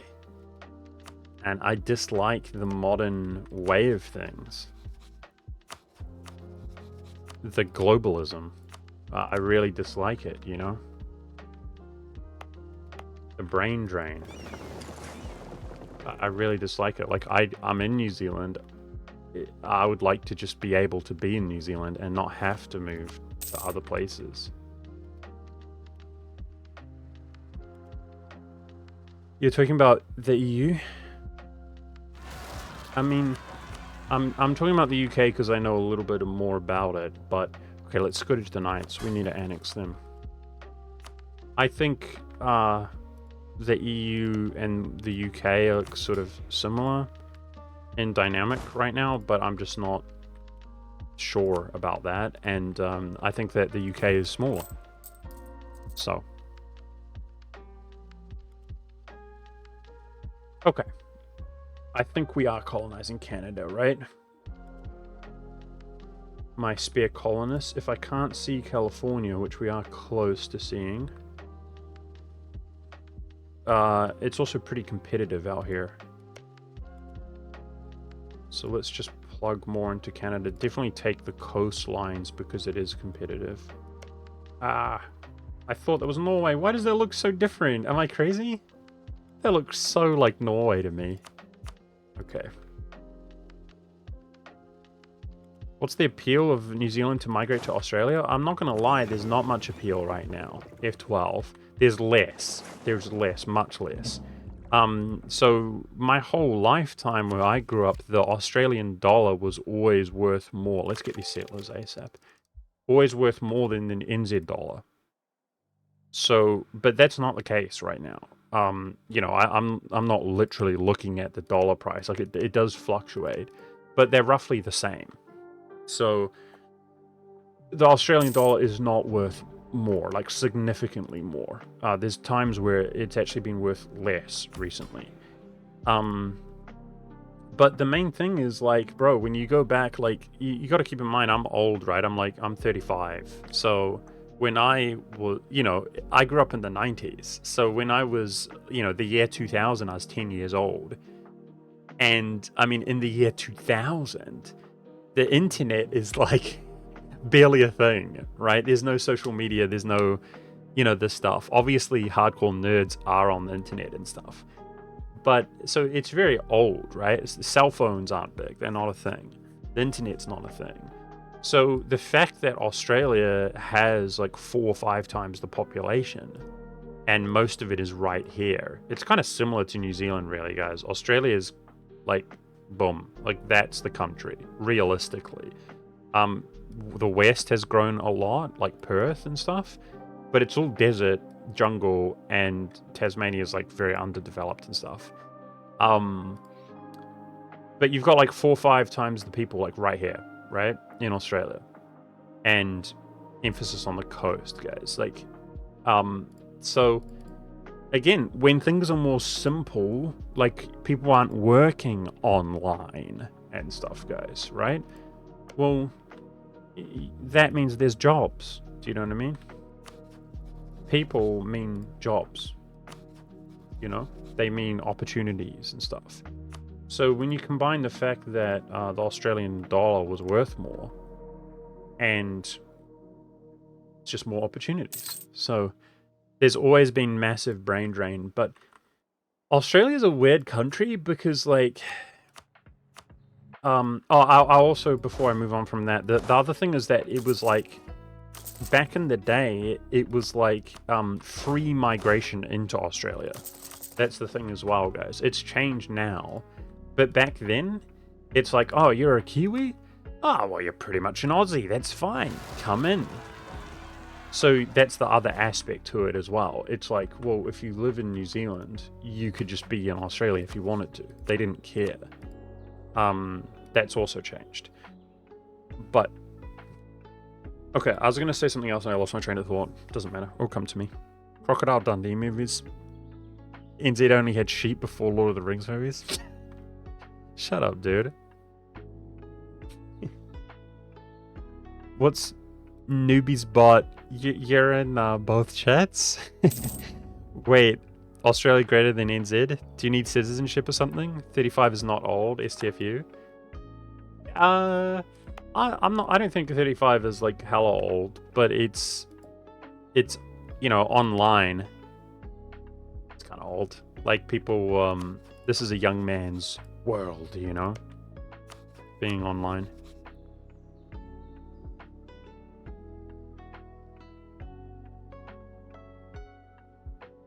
Australians and Aussie, Kiwis and Aussies sound like the same people. They feel like the same people. I mean, very similar, yeah, for sure. I feel that way. Very similar.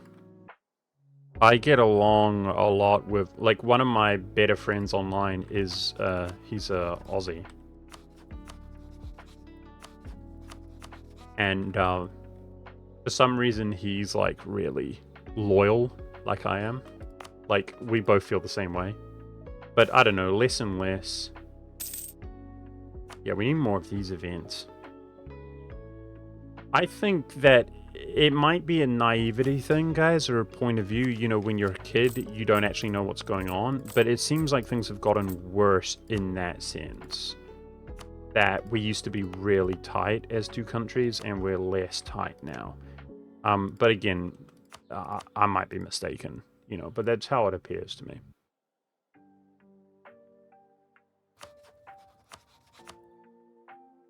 Okay, this looks like a fightable war. We're in position. Let's go.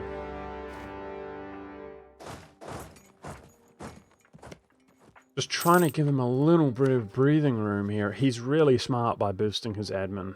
Good guy.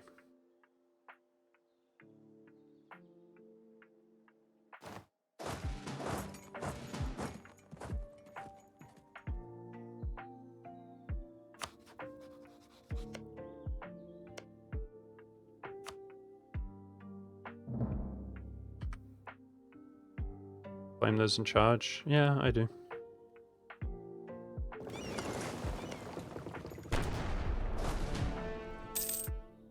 Right, so I remember what I was going to say. Australia gives the impression sometimes that it's like really nationalistic, which I don't think that's a very accurate thing of saying. It depends on your point of view of nationalism. But lately, guys, there's been a lot of people who have gotten into trouble in Australia because they don't care, they don't respect Australia very much. So you might be from New Zealand, for example, but you clearly are taking it for granted, and they kick you out of the country, straight up kick you out. So, you know, look at what's happening in the States recently, and there's all this drama and stuff. Stuff like that has been happening in Australia for quite a while. Papal Canada. Let's go. But I will say that, you know, look, it's a controversial thing to say, but basically they kick you out if you're, like, not a minority or something. Like, if they took on a lot of immigrants from, or refugees from, like, the Sudanese civil war and stuff, like the Arabs versus the Africans, basically, North and South Sudan, and then they don't kick them back because, you know, they'll basically have nowhere to go back. But, like, if you're, like, a Kiwi, they'll kick you out in a heartbeat. If they are just like, well, this guy's not a really Australian, they'll kick you out.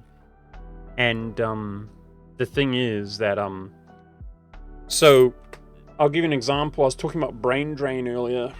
You know, there aren't that many super famous people from New Zealand, guys, on the global stage. There has been throughout time, and it depends. Like, some countries care about rugby, others don't, and all this stuff.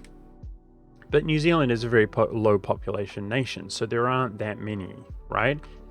Well, the thing is, Australia steals them, genuinely. They genuinely steal them, and I'm not trying to be, like, ultra resentful or anything like that. And a lot of Australians aren't aware of this type of dynamic stuff I'm about to talk about, and I don't really take it personally. But it is the case. it's just how it ends up happening. So, for example, a lot of the islands, guys, we basically have a term which is just islander, right? So I hear in America people talk about Samoans. I think this is Samoa, isn't it? That's Tonga. Samoa is more out here. My geography's bad. Where's Samoa? Society Islands is too far. Shouldn't Samoa be in the game? Ah, it is there. It is there. No, it's here. Okay. So Samoa is like a series of islands, and some of these, I think these ones are like American owned. And so because they're American owned, it means that those Samoans that are in that part of Samoa are technically American citizens. So if they want, they can travel to America and like live in America. They're Americans, basically. And so I think an example of one of those people is The Rock. The Rock, right? The famous wrestler. So they're Americans. So Americans often speak about Samoans. Like, you hear it, right? If you're talking about, like, because they have a small minority of Samoans are Americans. So, but like, you might be watching the Joe Rogan podcast or whatever, a podcast, right? And they'll bring up Samoans, like The Rock or whatever. That's a famous Samoan. And it's because they're part of the country. So you don't hear the same thing in the States about, like, the Tongans or the Cook Islanders, right? As much as you do the Samoans. And it's because this part of the Samoans are Americans, right?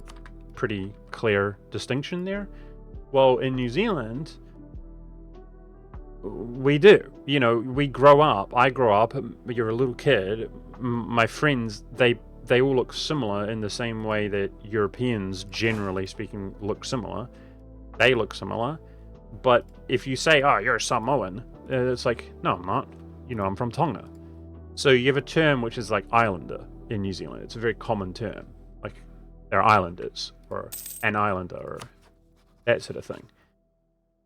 And we in New Zealand have a lot of migration. We always have had from the islands because we have more opportunities in New Zealand. It's just how it is. Islanders could be, depending on which small little island nation they're from, they could be the best ranked, like, number one rugby player on their island. And again, depending on which island they're from, they might not even make money.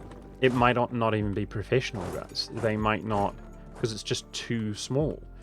Whereas if you're in New Zealand and you join a professional team, it's big bucks, right? We're statistically one of the best rugby nations in the world. And it's the closest thing we have to, like, LeBron James type, making tons and tons of money. Anyway, so people come to New Zealand. Now, the thing is, you have people who come to New Zealand, and as I just was saying a moment ago, Australia can be a lot more anti that kind of thing than New Zealand is. Nice, let's go for California. So I know I'm getting a little bit all over the place, but Australia basically is more inclined to take on refugees from war and stuff, but lately they've been a bit weird. Like, they really don't like migration from the islands or New Zealand or whatever. So New Zealand will, right? So then you have people who become New Zealand citizens because they've been in New Zealand for so long, or they're born in New Zealand, like their parents are migrants, right? And then they become famous, and then they move to Australia, like, as we were just talking about, because Kiwis typically move to Australia. So then now, do these people say that they're Kiwis? Or do they say they're Australians? Think about it. Are you understanding what I'm saying? They move to New Zealand. They get all these opportunities in New Zealand. They have careers and things, right? And it's like, great. So they're established and they become New Zealand citizens, whether they're born into it or whatever. They've been that long. They're working that long. And then many of them, like that family, the kids are like, well, I want better opportunities to go to Australia. But because the kind of attitude that Australia has, they say they're Australians. This is the thing, guys. They want to get along. And examples of that are like, for example, Mark Hunt. Some people will know Mark Hunt. He's not that popular. But Mark Hunt is a Kiwi. Mark Hunt owes New Zealand as much as people might owe a nation, right? I'm not saying they completely, he's indebted or whatever, but he's a Kiwi. But have you ever heard Mark Hunt be described as a Kiwi? You haven't, because he describes himself as an Australian because he wants to get along with Australians. And so he became famous in the MMA, and he's recognized for being like a badass and all this stuff, and Australia gets the credit. Well, this happens all the time. That's what I was talking about brain drain earlier. It happens all the time, and this one's going to really piss off Australians. But nobody cares, but Australians are going to get pissed off by this one if they're listening. But it can be as simple as the pavlova, guys. Many Australian, like, quote-unquote national dishes, they just stole from New Zealand. If you're in this part of the world, it's a competitive rivalry and it's pretty humorous. There's a pavlova as a dessert, and Kiwis are like, we made it, and Australians are like, we made it. But in actuality, Kiwis made it, and they moved to Australia, and Australians stole it. That's the logical explanation as to, see, anybody would be like, oh yeah, that's obvious, because Kiwis live in in Australia, but then Australians want to take credit for it, which is fine. But that actually happens all the time. Inventions, food, whatever. Australia takes all the credit all the time. Celebrities, famous people, athletes. It happens all the time, which is, it's kind of, it's not irritating so much as it can genuinely be harmful in some ways. And again, most people are not rational. Uh-oh. Oh my gosh, he's got 80k. Holy. Oh, he accepted force peace. Dang. That dude's strong. Creek. So most people are so, if you're online, a lot of your audience is going to be American. And I don't know so much in Europe, the dynamic, but often you're talking to the drainers, right? You're not talking to the drained. Like when you're talking about America, and people have this attitude where it's like, I want to go to America, or whatever, right? It's like, oh, if I could get a green card. I don't think people really think about it that, like, logically or whatever, but it's like, yeah, that's what I mean. I grew up in New Zealand, and it's like my grandmother and stuff, my family made a lot, my Hungarian side of my family, same thing, if not worse, guys. Painstakingly, you get to New Zealand to work, to move to New Zealand, you're part of New Zealand, and it's like, for what? I'm going to leave New Zealand? It's kind of like unsatisfying, at the very least. It's not very satisfying. Do you guys feel what I'm saying or nah? But the whole world is geared towards that way. Like, you're supposed to leave paradise that people worked hard to get to because you're supposed to just go to some crappy country. Excuse me, apologies, guys, I'm biased. Some crap country where, it's the politics and stuff in America, it's so freaky and horrible. Like, I have he lost out here. Yo. Oh my gosh, that's sick. This guy lost out here. We should go into this. Bro, here in New Zealand, chat, the government can be really irritating, right? So during COVID, we had, like, extremely draconian, terrible stuff, which I don't appreciate at all, and it's like, oh, this sucks. But there's kind of an advantage to being in New Zealand, which is that the government is so small, and it does struggle to enforce things. So despite it being bad, it does struggle to enforce the badness. Meanwhile, my friend is he's Uzbeki, and he lives in the States. And he literally has Nancy Pelosi coming into his state of his employment, right? Coming into his business and threatening everybody, and they're going to, ruin the whole company's life, because they're not firing people who haven't been vaccinated, this sort of thing. Do you understand the difference? It's like, bro, New Zealand is like the tutorial nation of the world. It's like, bro, you see the stuff. For me, it's like there's a separation. It's like, oh, that's on the news. Ah, that's American. But it's like, bro, literally, my friend is like living that. It's like your government is just straight up like a criminal organization that's just trying to like rape you or whatever. Like it's the same here in New Zealand, but they can't do it. Like they write about it and stuff. It's pretty unfortunate if they manage to do it to you. But in the States, it's like, bro, it's the same thing. Like people are not getting like gunned down and murdered in the streets of New Zealand. Kai Cenat is not doing like a live stream where he's giving away a PlayStation and then it turns into a huge mob riot. Do you know what I mean? Like, I'm just giving examples, but like, bro, New Zealand is like the tutorial nation. You're just chilling. You're in Alwyn Forest. You know what I mean? Just hitting the boars. It's like, you're like, Gadoosh. In America, it's like freaking intense, bro, and not in a good way. Like, it's not fun. I don't envy it, is what I'm saying. It's like, okay, this is pretty crazy, dude. How many are we colonizing right now? Or do I have another guy traveling out somewhere? Yeah, here. Okay, we're gonna focus everything on California right now. Trading region, to establish that.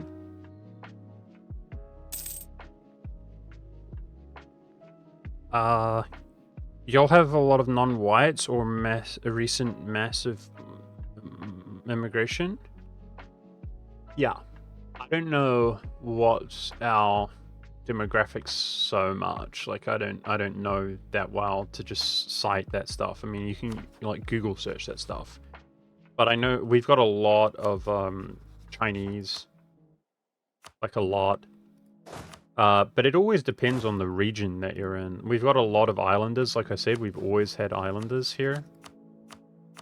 There was a time, like when I was a kid. So we get a lot of Indians, by the way, but I think more Chinese.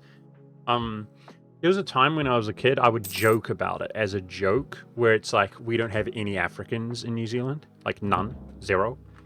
You know, you got that one guy, Tyrone, like he's the only African in the whole country. You know what I mean?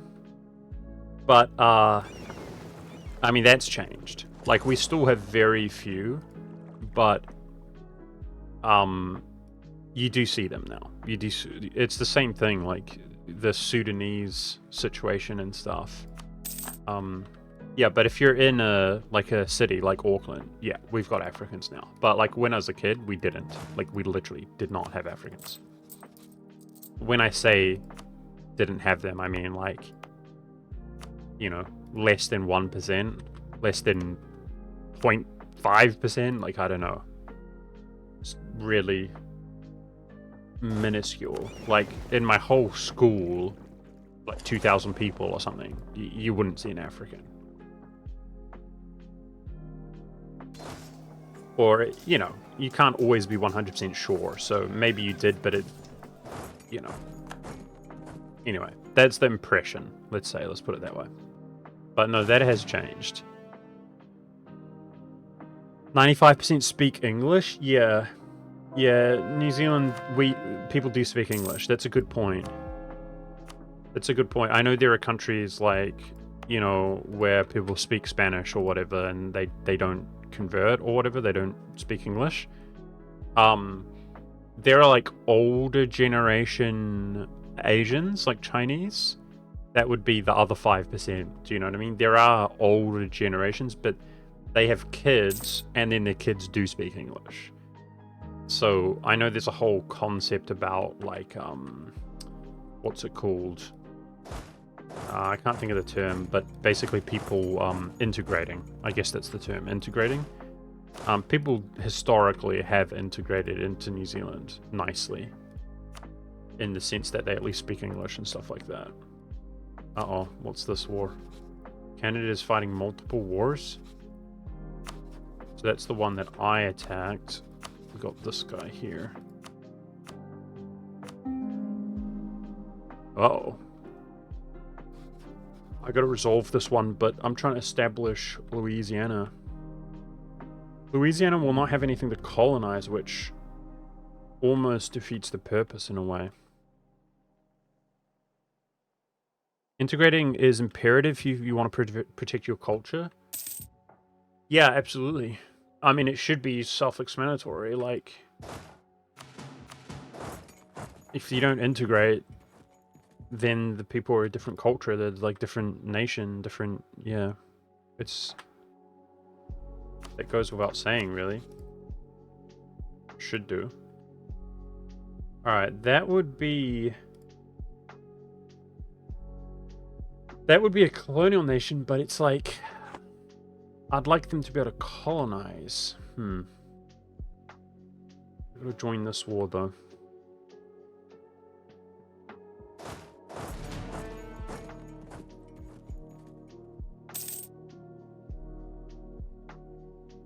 Yeah, I know that a lot of people, there are two minds, right? People with different point of views, different attitudes. So some people would be like really opposed to migration or whatever, and then other people think it's a good thing. I guess multiculturalism is the term, right? That's the term, multiculturalism. The thing is, like, years ago, I mean over 10 years ago, I would literally think New Zealand is like a good example of how to do things right. Unfortunately, I think that's not the case anymore. Basically, it's the same here, guys. Like the tier 2 system and stuff, 2-tier system, like it's going the exact same way here in New Zealand, unfortunately. Like I just said, everything's small and goes slow in New Zealand, so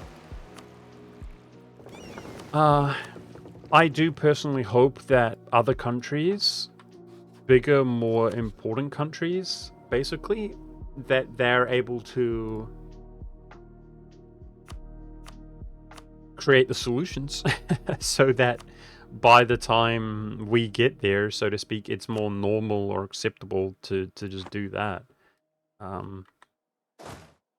But yeah, what changed? Well, now we're going to get really like political or whatever, because, you know, I casually kind of slag off Americans, and I'm not trying to be mean, and I know people are individuals, but I mean, I'm going to sound very hateful to Americans if I answer that question, what changed? I mean, you literally have Americans who come here, whether they are the stereotypical American, like a European American, or whether they're an African American, they come here and they just straight up, like, you're walking around New Zealand, there are people who vlog and stuff. You see it all the time. Like, I mean, if you look for it on the internet, and they'll see a street sign that's whatever, right? Like Queen Street. And they'll make a remark like it's bad because it's called Queen Street. And then they'll see, which is all over the place in New Zealand. They can't even pronounce it because they're not from New Zealand. So a Maori word with a Maori name, which is local, the islanders in New Zealand, the Polynesians in New Zealand, and they will say, oh, you know, it's like they can't say the word, right? So they'll be like, and like say it terribly with an awful accent, obviously, because they're not from the country. And they'll say, oh, isn't that good? Isn't that nice? This sort of thing. And so what I just got finished talking about, guys, New Zealand is like a beacon to this whole region of the world, this whole region. The islanders come here, they have work. The islanders come here, you know, we have dental. Guys, a lot of these islands, they don't have healthcare at all. Do you know what I mean? They're poor. So it's such a privilege, right?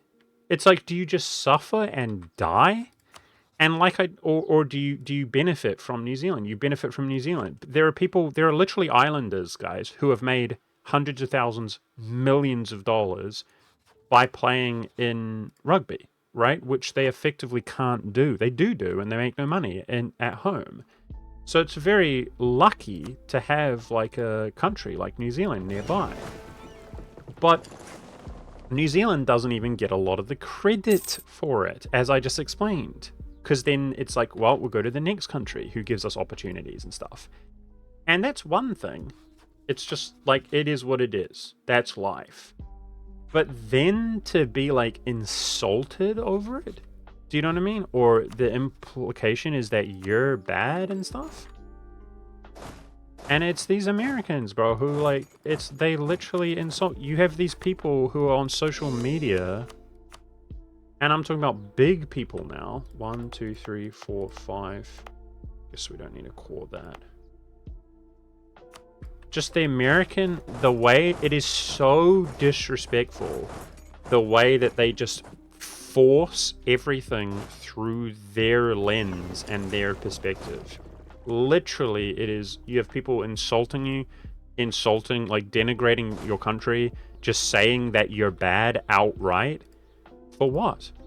It's like, sorry, dude, like, I know that you're hung up on, like, slavery or whatever. I know that you're mentally ill and also uninformed and you know nothing about slavery, so you only apply it to your own nation, who also abolished slavery while slavery still existed in the rest of the world. I know that, right? But we didn't have a slave colonial empire in New Zealand. Do you know what I mean? Sorry, like, I know that you hate yourself, but can you not hate me? Please?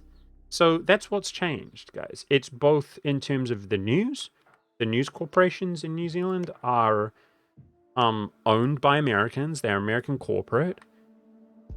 It's the social media. They're just morons, like the blind leading the blind. And then, like, the general, how is that possible? Papal State is at war. Okay, I joined this war, my bad. I thought it was at peace for a second. So that's what changed. That's what changed. Like, that's my genuine opinion. It's the globalization, the global point of view, instead of the individual point of view, which is unique to New Zealand.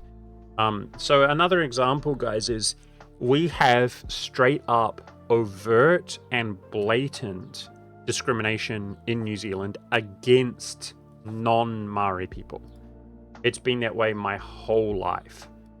And so what I mean by that is people talk about affirmative action and stuff like that in the States. That's what I'm referring to.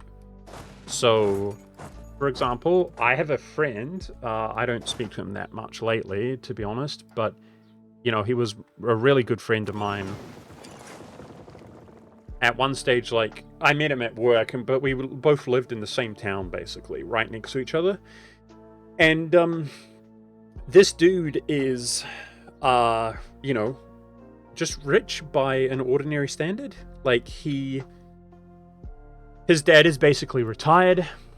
The house that he owned, it's like, literally, it's like the secret garden, like this little mansion. So he like lived there. And he was working at the same place I am, just a humble job. He's like a kitchen hand, just doing a job. The guy is talking about, like, he doesn't know what I want to do with his life, you know, that sort of thing. And the kind of attitude that I have, for better or for worse, guys, is like, I'm so, like, I don't know, between him and me, it's like, I would seem like pessimistic or like survival oriented, like point of view, or this, and like I would preach to him like, oh man, because life's tough, you know, it's like Rocky Balboa, like epic speech, because that's my experience, that's my whole life. And the guy, again, he's got like a mansion. It's like a wooden mansion in like this secluded area, like huge property. He tells me his dad is like literally building him a house up north in Northland. We were talking about that earlier. He has like a property, all this stuff. It's like, okay, right, what's the point? He's well off. So I tell him like about university. He's like, I want to go to university. And I'm like, you know, this was years ago, guys. He's a bit younger than me, so we're both young. I'm like, man, you should be careful, man, because like, are you going to get your money's worth or whatever? And it's like this shock reminder.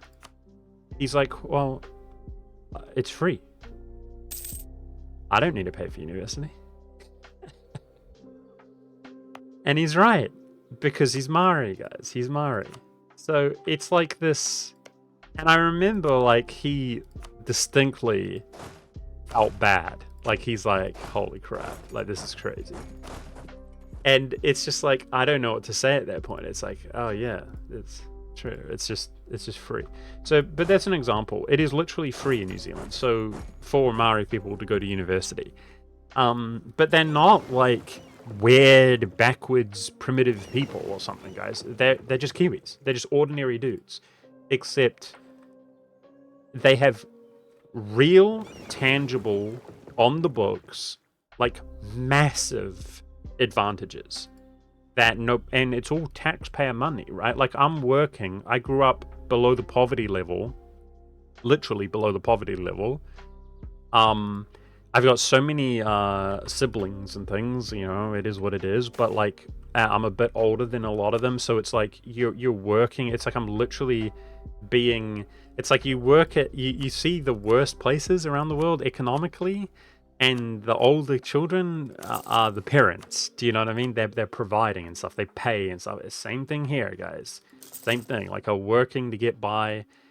And you know, I never went to university. And it's like the younger ones in my family did. And it's like the amount of time that you put into like helping your family, like single mother at one stage. So it's like all this stuff. And I work, you know, you work minimum wage, which is better. I don't know what it's like in your country. That's not the worst thing ever, guys. Like we don't have a tips-based economy. It is something, but you're working minimum wage or near minimum wage job your whole life, right? Like it's like, you make $1 more, $2 more per hour. Well, meanwhile, I'm in the midst of like a financial crisis, like 2008 housing crisis, which like lasts for years and years. The price of everything like doubles and quadruples and stuff.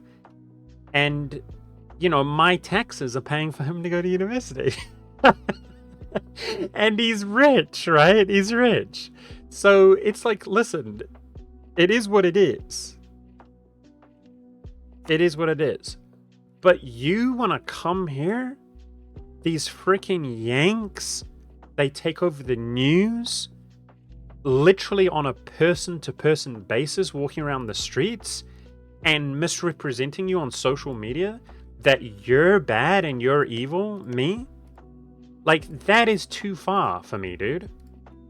And the mind rot where people believe that now in New Zealand. There are Kiwis who believe that now. It's like the American point of view on politics in New Zealand is just revolting. It's like, brother, listen, I'm a freaking saint. Sorry, mate. I know you hate yourself. Leave me out of it. I'm a freaking saint, buddy. Have some respect. Thanks.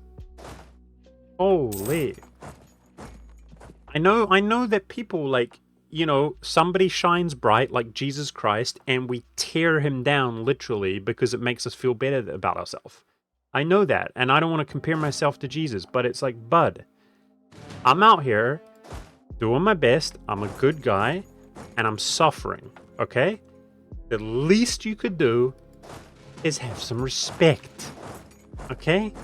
I know you're about to spurg out and say you're gonna nuke us now. Literally, that's how they behave. That is how Americans behave. Have you ever interacted with them online? They feel slighted, so it's like, oh, I'm gonna just nuke your shitty little country now. But it's like, bud, just be nice, okay? It's the least you could do. You've kind of like ruined the whole world with your ideology. And like, I'm out here, I'm suffering enough as it is. I'm a nice guy. But somebody asked what changed. That's my genuine point of view and opinion as to what changed, okay? I know it's not exactly the most exciting, stimulating topic, but there you go. Back when we were small, back in the day before social media and stuff, it's like, yeah, everybody has their problems and things. It's not perfect. But we did give, like, you know, there are advantages, and people used to, like, appreciate the advantages and stuff. Now, it's like, bud, apparently we're evil, even though... It's like, what's the point? What's the point? Dude, we should enslave my friend. We should enslave him. I'm joking, and he should pay for me to go to university. Because I mean, apparently we're evil anyway. Do you know what I mean? If we're gonna do the time, then you may as well do the crime. Right? So it's like, hey, his name's Ty Mana. It's like, Ty, bud, time to go to work, bud, because I gotta go to university. I'm ignorant out here. Right? It's like, bro, we're literally nice, and you get treated like crap. Whatever. Doesn't matter. The news is the same in AU? Yeah, it is exactly the same. It's just American corporate pushing their agenda on your country. Unfortunately, it's exactly the same. Pretty much, you can tell Australia, and I think the same is applicable to Kiwis, but not quite. It's more applicable to Australians. Like, you know, an Australian is what you call a GC online. I'll say a GC. I might not elaborate what that means. It's what's it called, an abbreviation or something? But if they are ashamed of the news, it's like, oh, okay, this guy's he's a good one. Okay, can we take some of this for Canada and get out? This is actually a lot of land fighting this dude for the US colonial nation as well. Anyway, I'm a Texan who just received a big inheritance. I heard New Zealand real estate is cheap. Suggestions? Hey, Mr. Ducks, nice to see you. Yeah, I'm sorry, man. I don't have... I'm just too... I just got finished explaining how I'm uneducated and stuff, right, dude? I wish I was in a position where I could... I knew. Sorry, dude. I don't know. I'm the wrong person to ask. I'm not gonna, like, just BS you or something, because I'm from New Zealand. There is cheap land in New Zealand, relatively speaking, for sure. But I don't have suggestions, sorry. This is probably just a humble retreat here.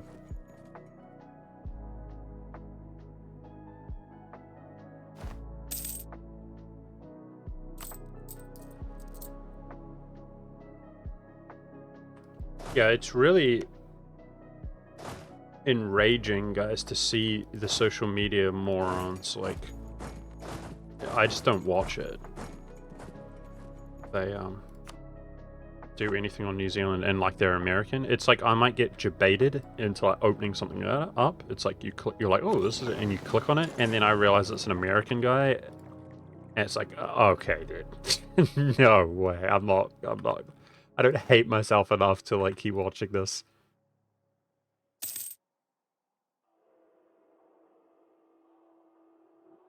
Ah, bad luck, Mr. Ducks.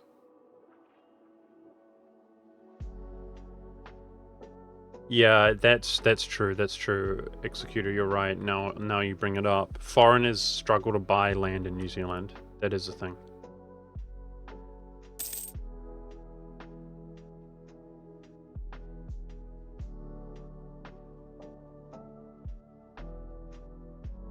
Okay, well, I wanted to continue on, guys, to, like, it's just too slow, unfortunately. Look how powerful Castile is. We'd have to have, like, friends help us, which is only France right now.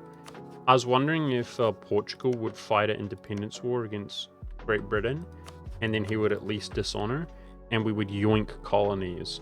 But despite barely getting up off the ground, I think we're going to call it here, guys, on the Papal State, because colonizing, like, this is a bit tedious. I'm not enjoying it that much. I do have a, I mean, as you can see, at this rate, we dominate the whole world colonially, right? We do have some competition, but it's just a matter of yoinking those colonies and everything would be clean. Let's see. England didn't take a colonial idea as a result of them as being PU'd, and they'll probably be independent anyway. That is kind of like blessed up luck for the run. But I have a really interesting run that I do want to do, which we're probably going to do tomorrow, guys. And the day after that. It shouldn't take too long, but I came up with an idea and I wanted to do it today. And I can't help myself. So we're going to do that tomorrow. I'm looking forward to it. But that's it for the stream. Thanks for watching, guys. We're going to call it there. I'm mostly just trying to get some practice before EU5 comes out so that I'm not like a noob at EU4 and hopefully some of the skills transfer over. Thank you for watching, guys. Follow on budgetmonk/kick if you guys, let's see, do I have a link?